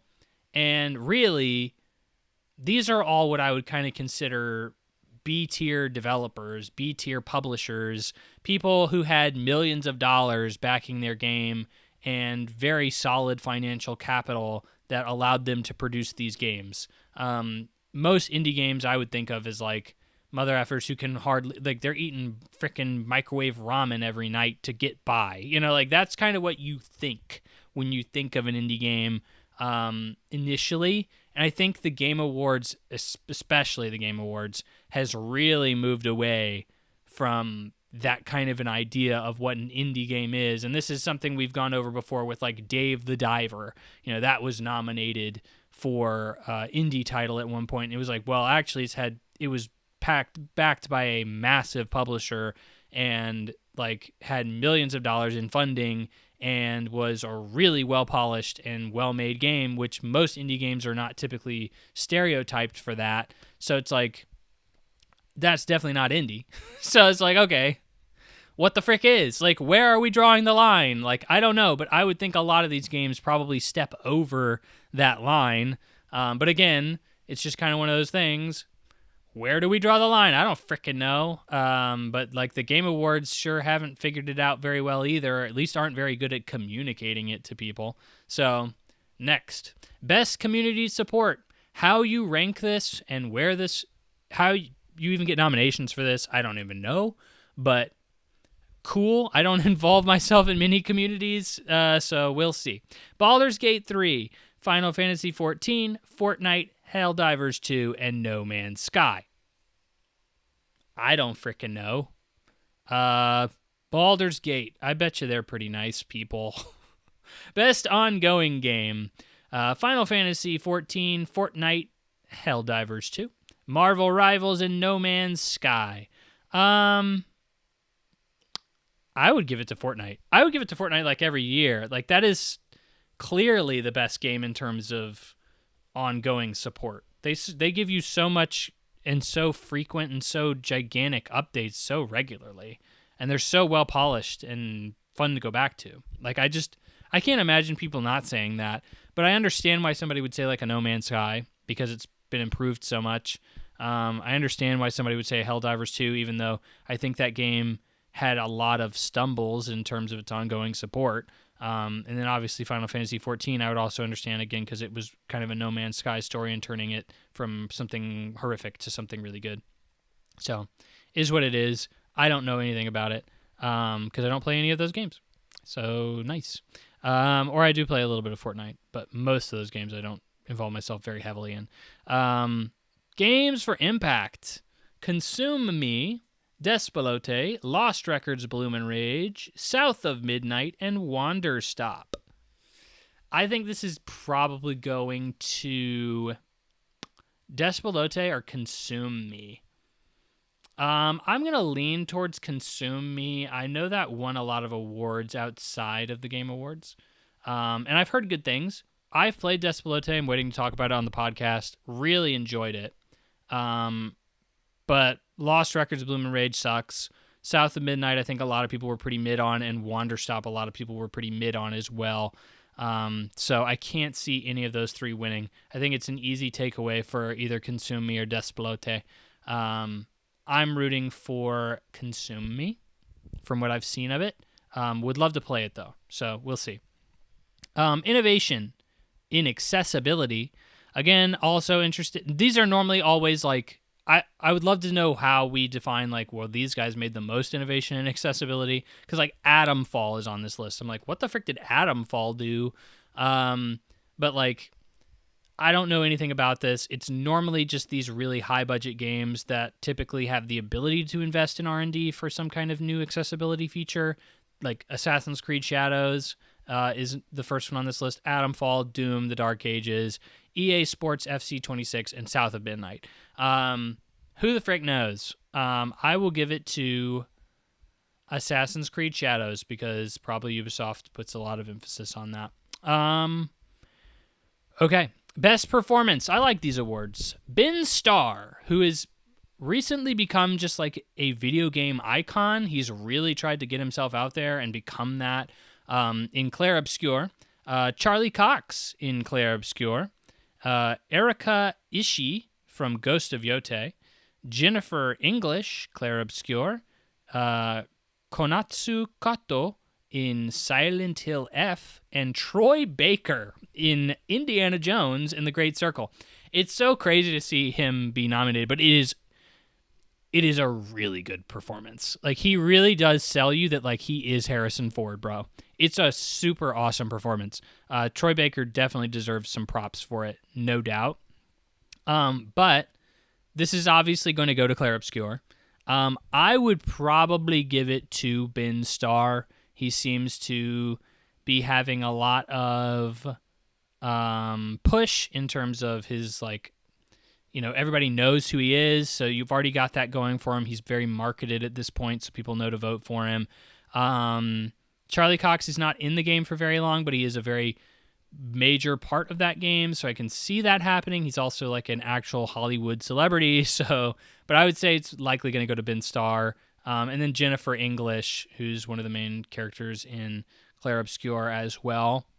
I think sounds cool, but Ben Starr is easily like the star of that game in my opinion, and I think it's definitely going to go to him. Best Audio Design, Battlefield 6, Clair Obscur, Expedition 33, Death Stranding 2 on the Beach, Ghost of Yotei, and Silent Hill F. Again, I would love to know how somebody judges these things. We're going to go with Clair Obscur because it had a good soundtrack, and I think that's just what people are going to vote on for it.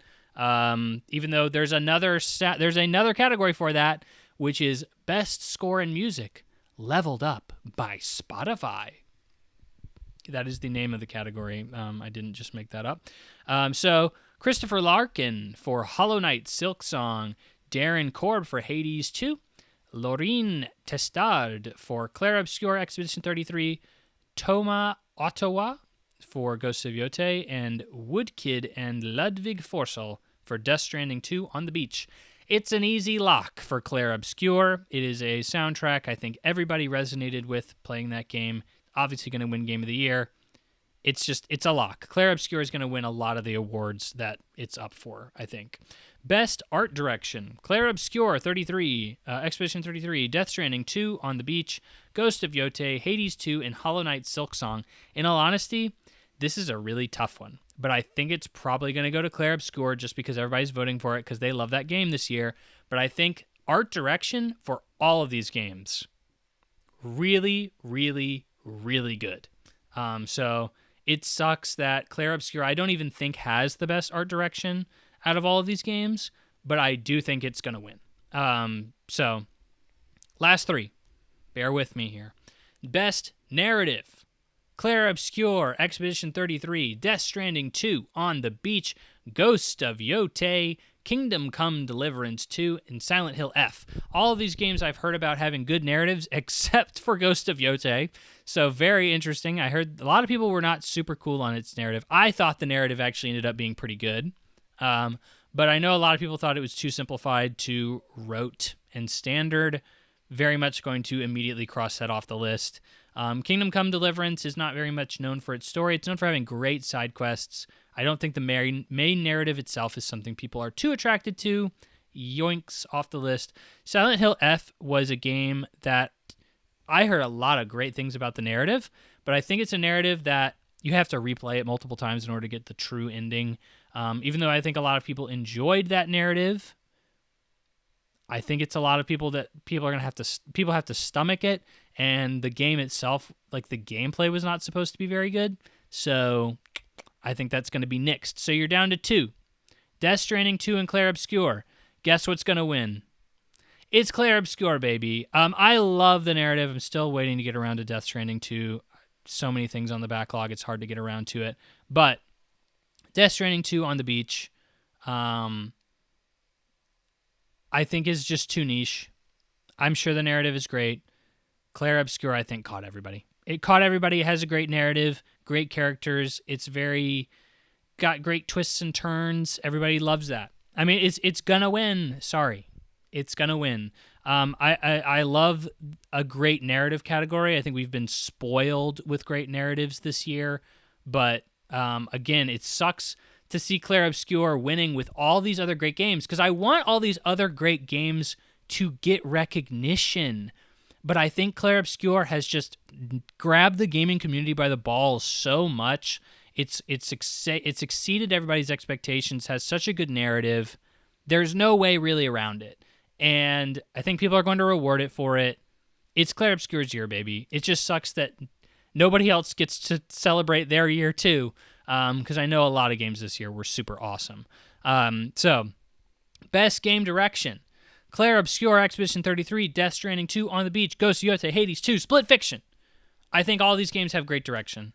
All of them. Ghost of Yotei, I think, is the least. Already going to knock that one off. Split Fiction's direction's so great. I don't think people respect its direction as much as I think they should. I think you really have to be blind to not realize that game is so well paced and so well balanced and so fun from beginning to end. The direction is just impeccable. But I don't think that's what everybody's looking for when they say direction. They think a little bit more artsy. When they think direction. Hades 2 has great direction. Obviously, it kind of has popularized the roguelike genre in a way, exploded it even. Death Stranding 2, obviously, this is where we get crazy.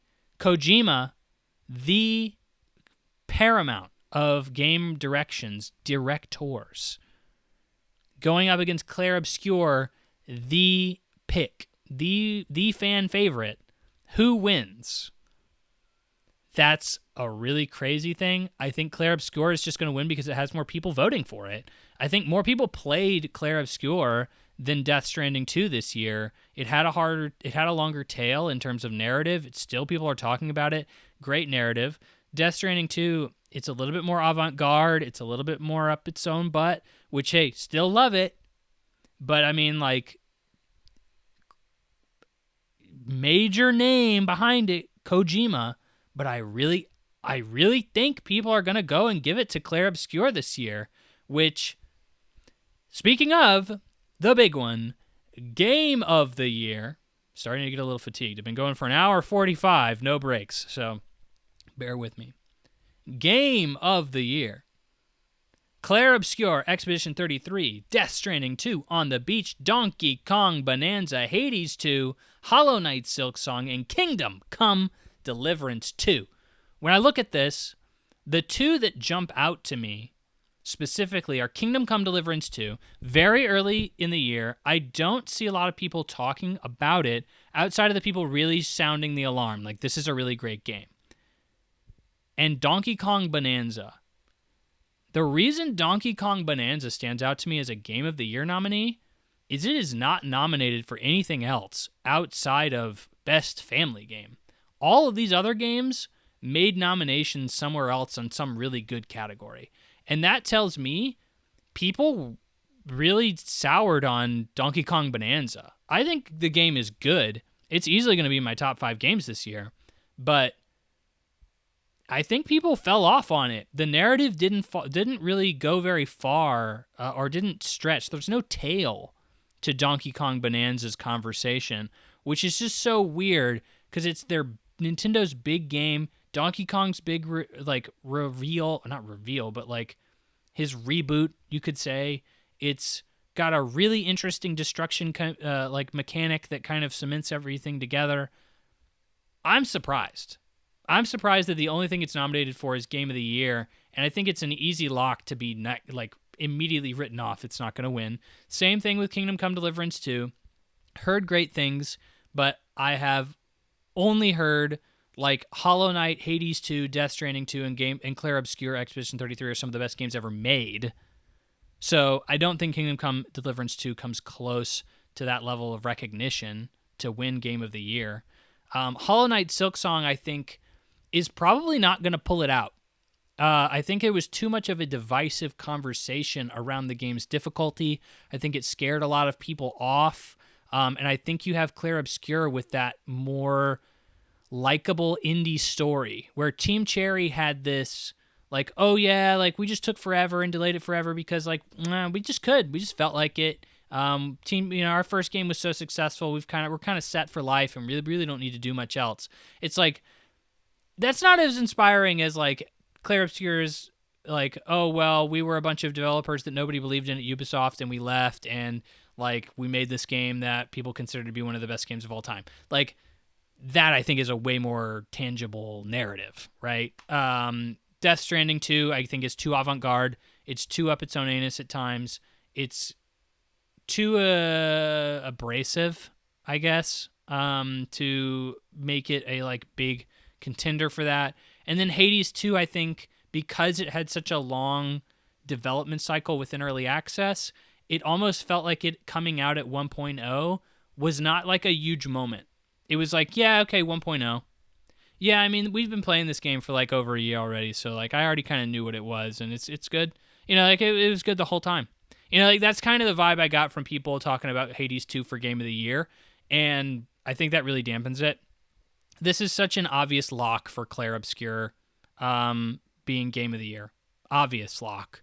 It's got combat that everybody loves. It's got story and characters that everybody loves. It's got, I think, the defining thing, and I've hammered this a million times, the narrative is paramount. Paramount. It is paramount. The narrative is paramount here. It is something you really can't avoid when talking about this game. That like, oh yeah, these are the underdog developers that nobody believed in, and then they made this game that like just nobody could deny was the greatest game ever of all time. And like, look, I'm not even gonna like fully deny that, but I do think the game gets a little overglazed. I do think like there are flaws with Clair Obscur. Like, I'm not here to say the game's bad, but like I don't think anybody's even willing to have the conversation that there are flaws with the game. So, like, I don't know. It always seems like it's a little overglazed in my opinion, but, like, I still think the game is great. It's easily going to be the game of the year this year. And that's all the categories. Woof. Okay, that took me a lot longer than I thought it was going to take me. Dang. Game of the year, yet again, man. We are in it. And the Game Awards continue to be, like, a very hot-button topic of conversation. People don't like how they're nominated. They don't like how things are, the categories or anything. It's a very, heavily marketed, very corporate entity. It's really a popularity contest. Let's be real. Let's break it down. This is a popularity contest. The Game Awards by Jeff Keighley is a popularity contest. If you want somebody to be nominated for actually putting in good development work, innovation, whatever the case is, respectful work, you're going to go to DICE. Go to the DICE Awards. Nobody watches the DICE Awards, though, because they don't reveal Elden Ring there. So, like, yes, I think, like, you could break it down, and I find it a very fascinating conversation. I'd love to get into it more when I'm not already an hour and 50 minutes, and I'm not even into impressions of the podcast. But it's what makes an award valid, what makes the Game Awards the awards everybody talks about. Well, it just has the most eyeballs on it. What makes the Oscars more noteworthy? What makes them more valid than, like, me saying, well, yeah, The Avengers is the best movie of the year, and this is why I think that is. Like, what makes that the case? And it's just, they've just established themselves as the de facto people, and, like, it's like, well, the Oscars, I don't agree with them because they don't have the same taste as everybody else. Like, I think nobody cares about these movies because they're just up their own anus, and they're all artsy, and they're all these elitist picks. And it's like, well, yeah, that is what the Oscars are. That is what the Oscars are. And I think if hardcore gamers who really evaluated and delved deep into the mechanics of game design and what goes into game design and the passion, the heart, the thoughts behind it, and really delved deep into it in an intellectual and thought-provoking way, you would see these nominations be very, very, very different. They would be the Oscars, where nobody would know half of the games that are announced or that are nominated, and nobody would care. And the only reason people would care is because it had a lot of eyeballs and a lot of prestige, and that would be it. And that's kind of why people care about the DICE Awards. But, like, in this case, Jeff Keighley has just established himself as the de facto dude for all of these games, or for the gaming audience to look at. And that's because he has all those announcements. It's really an announcement show first and a game award show second. And I'm going to watch, and I'm going to have fun with it. And it is fun to kind of go back and forth and be like, oh, well, I thought this game was the best. No, I thought this game was the best. And, have that conversation. And this place, or, the Game Awards kind of really gives that place a place to start. And I think, yes, it's a popularity contest, but, like, hey, dude, I think that's what most people want, to be quite honest. I think most people probably would be cool with a popularity contest, and I think we as hardcore gamers probably would want something a little bit more, but even hardcore gamers don't watch the freaking DICE Awards, so, like, it is what it is. I think it's a really interesting conversation to have, but I'm way too deep into it at this point. But that is all for the news. Very happy to be done with the news segment. Did not expect to go on that long, but a fun segment nonetheless. All right. So on to impressions. So we have had a break. That was a long segment. Been playing a lot of Ghost of Yotei over the past couple of weeks. It's been a long game. It's taken me a lot of time. Been very busy. So I said, I want to get some little games in. I got to get some easy one and dones out of the way. Just kind of feel good about myself. Like I'm completing something. I've knocked something off of my backlog for once. So I had acquired a few smaller titles that were very easy to kill, and I was like, okay, let's just go ahead and do that. So we're going to go, and we're going to talk about them briefly, because most of them are pretty brief. Speaking of brief, the first one is Pepper Grinder. Pepper Grinder. So I am the platforming king, as I have many times stated. Pepper Grinder is a platformer from Devolver Digital, of all people. A very funky, not funky, but charming. Has a great little pixel art vibe to it. You are playing as Pepper, and you have a drill. And so you have levels where you can drill into terrain, and you are kind of automatically forced to go forward through those dirt piles or whatever it is. And then once you get to the end or the edge of a dirt pile, you pop out of it. So you're kind of using that momentum and having to think on your feet and move quickly through these dirt piles to really kind of advance in this platforming. It's a fun idea, and, you know, it feels good. The levels are varied. The bosses are fun. Even though I did have some difficulty with, like, the first boss, but, like, the rest of the bosses I actually, you know, felt were challenging but fun. So, you know, movement as a whole has mastery to it. Levels are always challenging and changing things up and designed very regularly. So you're saying, Henry, why have I never heard of this game? Why, or maybe I have heard of this game. Why did reviews say it's not very good? And why are you already trailing off on what you're talking about here? Well, because I've already told you everything in the game. It is maybe 3 hours long. It took me about 2.5 hours to actually get to the end. And it is about 3 hours long. If you wanted to 100% it, you could maybe do that in 4 hours. If you kind of knew what you were doing, knew what you were looking for.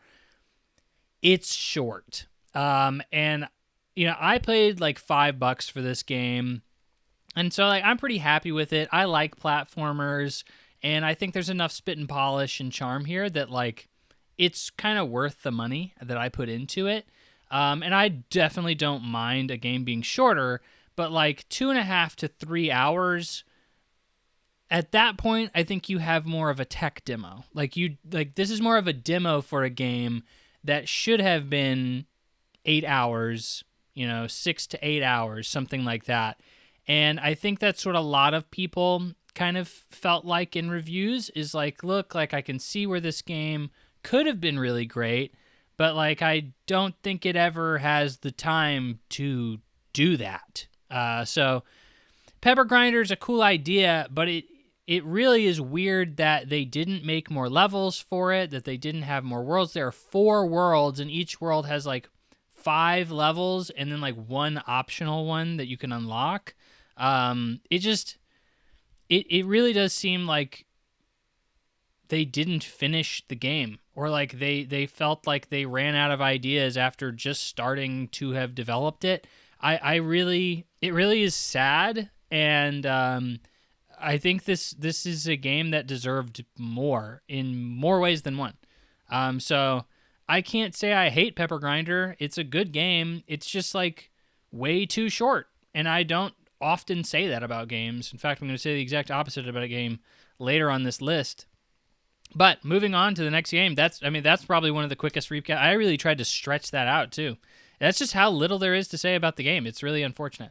Next, Death Come True. Death Come True is Kodaka-san's first foray into games after leaving Spike Chunsoft. He started Tukio Games. If you don't know Kodaka, he is the creator of Danganronpa. That is his claim to fame.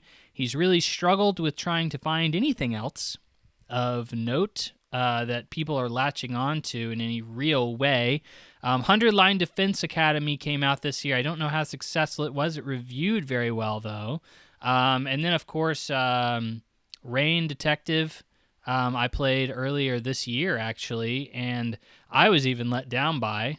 So, like, it's all of his games are fine. They're just, like, nothing's easily reaching that peak of Danganronpa success. But after having made Danganronpa 1 through 3, he said, look, I am the guy who made Danganronpa. Okay, everybody thinks I'm pretty frickin' cool. I'm going to make my own studio, which I think is now really suffering because they had like a free-to-play game that did not do well at all. They put a lot of money into it and like nobody played it. It's shutting down. It may actually be shut down. It's like shutting down in a couple of days. It's actually pretty close to the end of its life cycle. But anyway, he went on, made his own studio, and his first game that he made was Death Come True, which is a narrative, choice-based, live-action game, which is really just a movie, to be frank. Like, it is a movie, and the reason I say that is it is live-action, real actors. It's not like a text-based, you're advancing one prompt at a time. You are watching, like, a cutscene, which is shot like a film. And not only that, but this game is 2 hours long. Like, you cannot extend the runtime any further than that, even if you wanted to. I went back and I even tried to unlock some extra choices because there's trophies attached to doing other choices, and I still put in 2 hours into this game. So, like, it's really short. It's basically him trying to make a movie, and the only way he really, I guess, either knew how or could get the backing to do that was if he stuck to making a video game.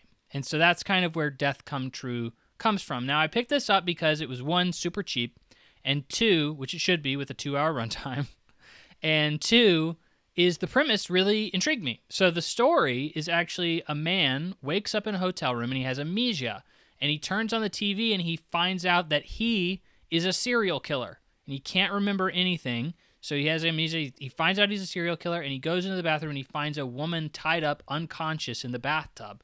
And over the course of time, like, the police come in, and he gets shot, he dies, and he resets time, and he realizes that, like, he keeps his memory, and he's able to relive the same events again and again every time he dies. So that's a pretty cool premise, in my personal opinion. So as I got into it, it's very your usual Kodaka, flair. It has many twists and turns that keep the story moving. But the difference here is that normally Kodaka's working on like a visual novel time frame in which pacing has to be done differently because you are working with like 40 hours of runway. Most visual novels are typically around that time, at least the ones that I've played. And this is 2 hours. So he has a lot of twists and turns in here, and what that leads to is like a lot of the twists, major twists, are just like dropped on you. It's just like they just happen. Like literally, I remember like early on in the game, it's like, what's happening? I don't know. This is so weird. And then like a character comes out and is like, well, I'll tell you exactly why all of this is happening. And it's like, what? And they just like totally blow the gasket off of like everything but you've only been playing the game for like 30 minutes. And I'm like, oh, well, we really didn't like steep into this mystery very far before you just told me the answer to it. So it doesn't make it very mysterious. But that's kind of what we're dealing with here. I found some fun in the twists. I enjoyed them. I thought the ideas were fun. And not only that, but there are some like meta elements that he kind of messes with in choice-based narrative games that I got a kick out of. And, that's kind of what I'm looking for from this guy, which is great. Here's the catch. This is a movie, but it is not a very good one. The acting is subpar. The writing is not great, which like is normal for Kodaka. Okay, like let's be real. Nobody is going to a Kodaka game because they're like, oh, well, I really love the deep intellectual prose. No. They're going there because of, like, the narrative twists, like, in the concepts, deep concept levels. Like, that's kind of what you're really getting from a Kodaka game. But that's, not really here.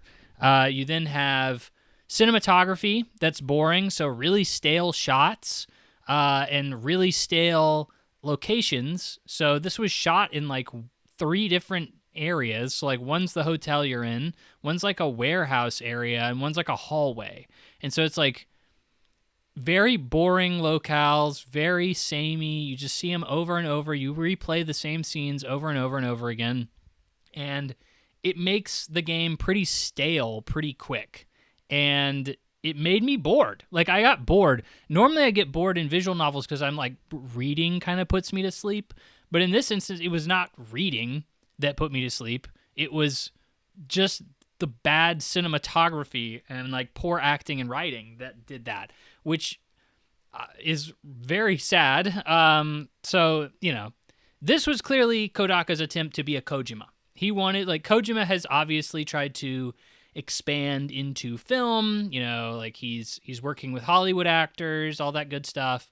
Kodaka is obviously somebody who wanted to kind of give his attempt at that as well. He wanted to be a movie maker, and this did not work out. It is a 75 on Metacritic, so a lot of people kind of felt similarly to me. I think for what it is, it's a fun experience. If you're a fan of his previous works, if you really like Danganronpa or Rain Code or, like anything like that, I think Death Comes True, you're going to probably find something here that you enjoy. You're going to get something out of it. But I think most everyone else that isn't really into this guy's style, I think you're just going to kind of wonder why you didn't watch a better movie. Like, why didn't I just open up Netflix and just watch a new hot film at the time or something like that? And you'll probably get more enjoyment out of it. So, like I said, I didn't mind it, and I got it as a steal, so it wasn't that big of a deal.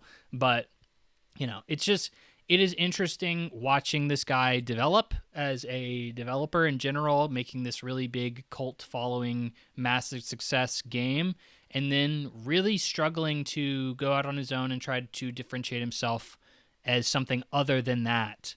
And he's really having issues to doing that. And it's hard to see because I really think he can make something really cool, and I really love Danganronpa, but like, I really am struggling to see him doing much else that's getting close to that level of success. And I'm interested to see if he can do it. But anyway, our final game, that's right, final game, we're like, 10 minutes into impressions, and we're already pretty much at the end of it. This one's a little bit more, I have more to say about this, but our final game is Arctic Awakening. Arctic Awakening, the developers sent me a code for this game. Really appreciate it. I have reviewed, this will be the third game I've reviewed now that a developer has sent me a code for. Always so grateful. Truly, truly, truly, truly grateful when anybody sees me as deems me worthy enough to send me a code, acknowledges my existence. That's always great. But my first game I reviewed was Ruffy and the Riverside that I got a code for. And I thought that game had flaws, but I overall enjoyed it. And I was very honest with my opinion. The second game was the Pixel Junk developers' new game, Dreams of Another. It took me a second to remember that one. I did not enjoy my time with that one, but I tried really hard to pull punches and be honest while also not completely tearing the game apart, because Dreams of Another is a game where I'm like, well, this game really isn't for me. It's a very artsy game. So it's possible somebody could enjoy Dreams of Another. Maybe not me, but I can see somebody else really enjoying it. Maybe somebody who really wants to delve into, philosophical musings or, have a trippy experience or something like that. That's not really what I'm looking for, but maybe somebody else is, so I'm not really going to dig down too hard on that. Arctic Awakening is an indie narrative choice-based game, which is right up my alley. I love games like that. It's a Firewalk-inspired game, very clearly. I think Firewalk has some issues. I don't love where the narrative goes with Firewalk. I think it ends up kind of being kind of boring. But I think Firewalk overall is a great game. And I was like, okay, this looks like a great game. I'd love to have a code for this. And they were like, absolutely, here's a code. This is a game I think it's going to be a lot harder for me to pull my punches on because, one, I'm very familiar with this genre. I typically enjoy games like this. And two, is I think this game is frustratingly flawed. It's really hard for me to look at these flaws and be like, dang, this game could have been way better than it is. And I feel like it was so easy for them to have fixed a lot of the issues that were plaguing this game, if that makes sense. So I'm going to get into it, but to start off, it's an indie narrative, choice-based, quote-quote, survival game, walking sim. There's a lot there, but all of it kind of makes sense. It has elements of those things. It focuses on a pilot who crash lands in the Arctic tundra, and his only companion is a court-mandated emotional support robot, and he has to quickly find out how to survive and realizes that the area around him is steeped in mystery. There's all sorts of crazy machines and, mysterious equipment that who knows what's going on here. He must uncover the secrets deep within the conspiracy. So I enjoyed the premise. I thought it really lended itself to maybe a deep character study, where we have an emotional support robot. Why does this guy have an emotional support robot? What's wrong with this guy? Can we kind of delve into it, and using this robot as kind of a bouncing off point, we can really have a deep character study on this guy. And then the mystery itself and like the Arctic setting was interesting. It was different. And I was like, okay, I'm kind of into this. I'd really love to see where this goes. The premise is great. And it has something that could be really cool. But let's delve into it. So in terms of gameplay, it has some ham-fisted survival mechanics. So I put survival in quotations at the beginning of my description here, because you have two things. It's mental and hunger meters. Really the only thing your hunger meter does is if the hunger meter goes down, it makes your mental meter go down. And if your mental meter goes down all the way, you don't die or anything like that. The only thing that really happens is your vision gets really blurry and your movement speed gets decreased, which in my notes I have in all caps is a killer. And I think I have softened on this game since writing my notes, but when I wrote my notes, I was hot off of this game and I was like, oh, I am not having it. I was really frustrated with it. This is, mainly because the problem with this is the movement speed is already really slow. It's already really slow, even when you're sprinting, and you do a massive amount of walking in this game. The game forces you to trek through really open areas, long stretches of ground, and a lot of talking, and sometimes not a lot of talking, but sometimes a lot of talking that doesn't seem to really go in a lot of directions, which is the biggest flaw. It translates into the biggest flaw of the game, which is its pacing. Long stretches of tundra and paths go on for way too long, and you have occasional dialogue that fills in, but never really amounts to much. It never builds into anything particularly worth the investment.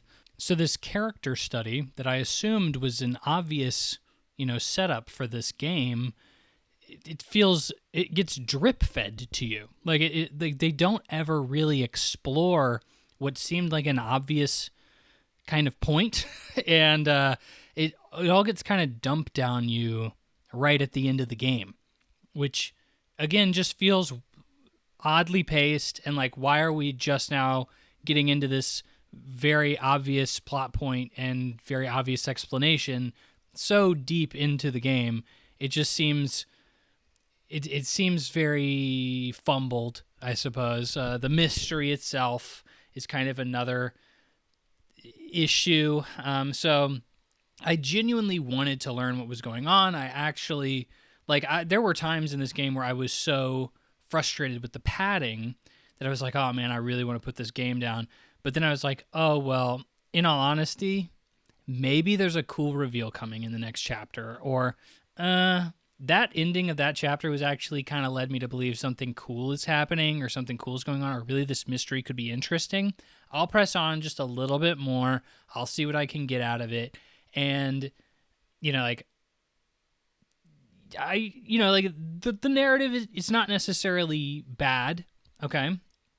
I won't say that, but the game's narrative kind of all gets dropped on you at the very final chapter. And it, again, is one of those things that makes me like just bang my head against the wall. Like, why did we pad this game so much? Why is there so much padding in terms of dialogue? Why is there so much padding in terms of traversal? Like, in walking around, why is there so much padding when this game just feels like it's pretty content just kind of dropping all the answers, or at least all the main, most interesting story beats on you at the very end? And again, like, it's frustrating because I don't think this game's story is bad. It's just poorly constructing. It's frustrating because I don't think this game's characters are bad. I just think they're poorly executed. It's frustrating because I don't think the traversal is necessarily bad, because you're still getting decent dialogue. You're still getting to, to explore these Arctic tundra environments, which I think is a unique environment choice for a video game. You don't get to see very much. It is pretty and interesting to explore. But like, why did we not execute on that, like in a better way? And this game is about 8 hours long, and you're like, Henry, 8 hours is kind of a sweet spot for most indie games. And I probably would assume that this developer probably thought something along those lines, is like, well, yeah, we could make this game a 3-hour game, but that would really devalue the game. Like, I think a lot of people, if we charged $20 for this game or whatever the original price was, would look at it and say, oh, well, it's only 3 hours. I don't want to pay $15-20 for that and move on. But if we make it 8 hours, it makes it more worth the player's time and therefore their money. And so we really need to make sure that this game is like probably like 8 to 10 hours long. That's kind of what most players are looking for when they look at an indie game. And I would agree with that. But gosh darn, I think the length of this game is the biggest issue. If this game had been half the length, I honestly think this game could have been 3 hours, and you could have gotten the same narrative beats, the same character moments. You could have gotten all of it within 3 hours. And I think half the length is probably what this game should have been. And why couldn't it have been? Because the issues that could have fixed this, I can easily point to, are one of two things. You give me a faster sprint speed, my sprint speed being faster, and the long tundras that I walk through being shortened. And both of these things are very easy to fix. Obviously the sprint is like you just turn up the notch, and obviously the long areas is easy to fix because you don't have to develop so much of the freaking game. You save on time and effort in development. So just don't make the passageways as long. Don't elongate them as much, and you save on time. You're saying, I can see the developer pushing back and being like, but hey, our vision was we wanted you to really be immersed in these environments. We wanted you to get to look around and see all these, great Arctic tundra settings. And that's kind of what that was like a huge part of what we wanted the player to get from this. And in my personal opinion, I don't know how turning up the sprint speed takes away from that. I would still see the exact same amount of tundra. I would still see the same areas. I'm going through it much faster. And the issue with that is like, well, then you won't be, like hearing as much of the dialogue, like we have, those areas be as long so that the dialogue can fit within the walk. And it's like, okay, well, a lot of the walk is tending to be pretty empty. And when it's not, I feel like the writing is not serving much of a purpose. It's not going anywhere. It's not doing anything. It seems to be padding more so than anything else. And if you cannot make the dialogue you're writing serve the grander purpose in some way, shape, or form, then I think it shouldn't be there in the first place. So it's very frustrating to see like both of these things could have been fixed easily. They could have been immensely tuned and fixed, and it would have made this game so much better. And this game has decent voice acting. I looked at reviews, and like people had typically the same comments. A lot of people did actually dog the voice acting. I actually think the voice acting's fine. I actually know some of the voice actors. I've heard them in other projects before. It's typically like your B grade voice actors. And really, I mean, depending on who you ask, some of them could probably be considered like maybe C to D grade, but they're talented enough to get a gig, and it makes sense. Like I think they're fine voice actors. They're no problem. In all honesty, they sell the characters well enough for what they are. I think a lot of people said the score is very good, and I think the music is a very good part of this game. It's very haunting, very, like rustic in a way. Like it really does fit the vibe. So I do think the score is very good. And I appreciate the story for what it is and the environment. I think, like I've said multiple times, the environment is something you don't get to see very much in mini games. And I think the story does actually have some interesting beats in it. It's just not paced very well. But like this pacing ends up making the game an overall disappointment. And, like this game easily could have been a 7, a 7.5.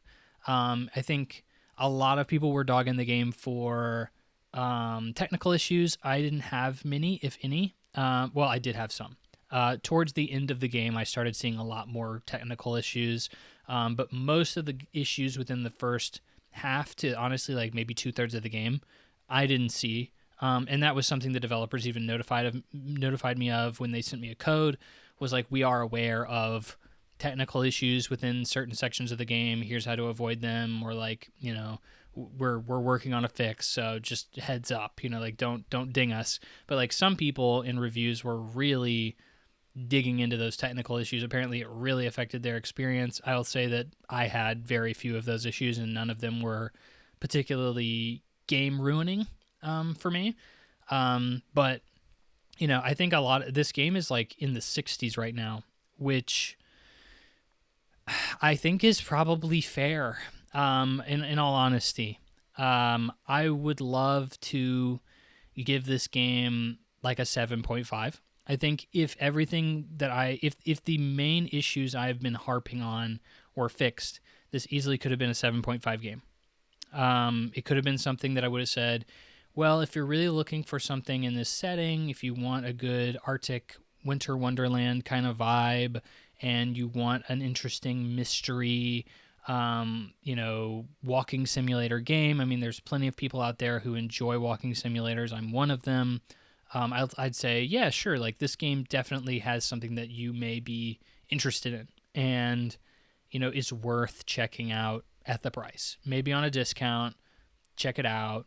And I think I'd be pretty comfortable doing that. At this point, I'd say there's so many other walking sim games out there, and like I would genuinely recommend, if you are, I don't say this again, that freaking sounds really bad because they provided me a code, so I really don't like saying this, but like I think it is probably better if you watched this game on YouTube and you fast forwarded through a lot of the walking.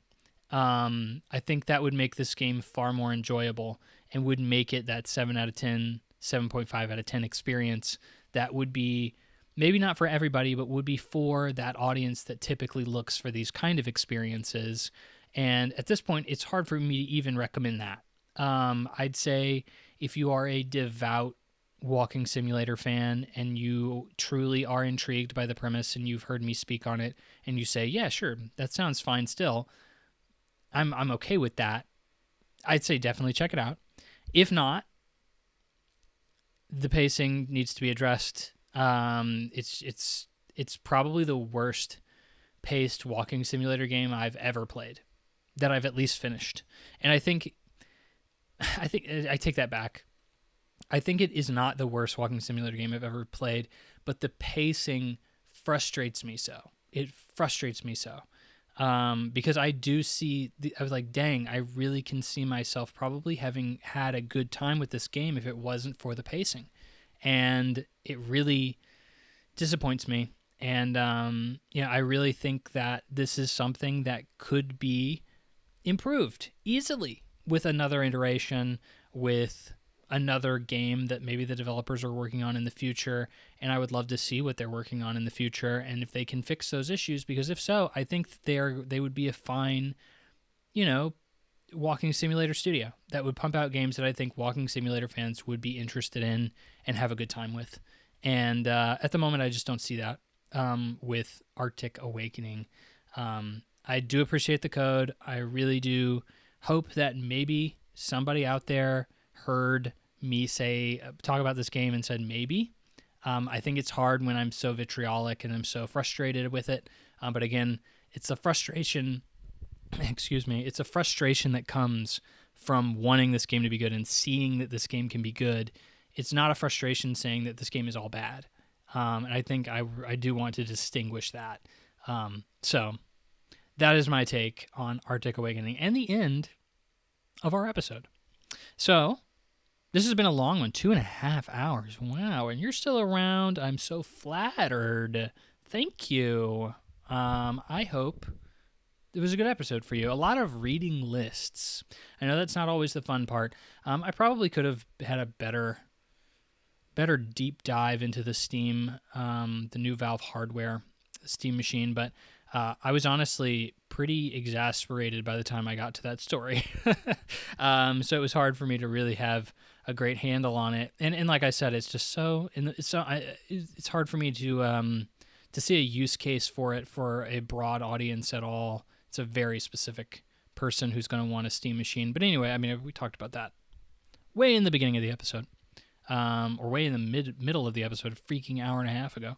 But anyway, I want to thank you for sticking around this far. Friend, can I call you friend? Can we be friends? I would love to be your friend. But it does mean a lot. And I say that at the end of every episode, and I mean it from the bottom of my heart. Thank you so much for sticking around.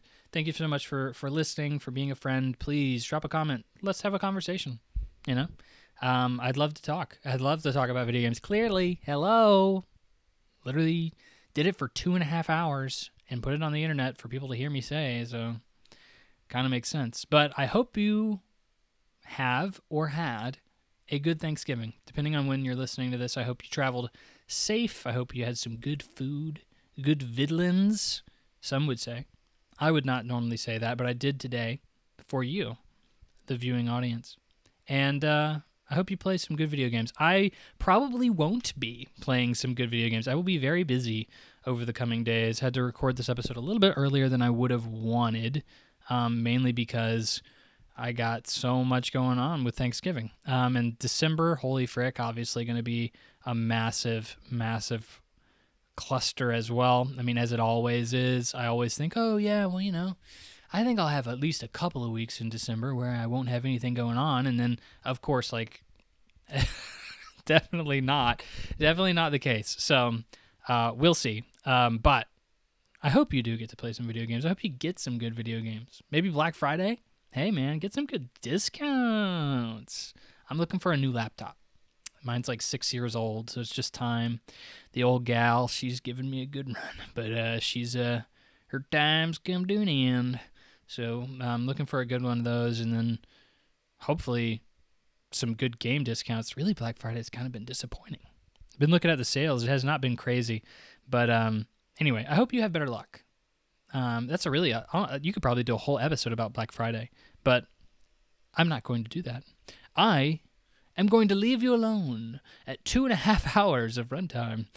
So thank you, sir, and or madam, and it's a progressive time we live in.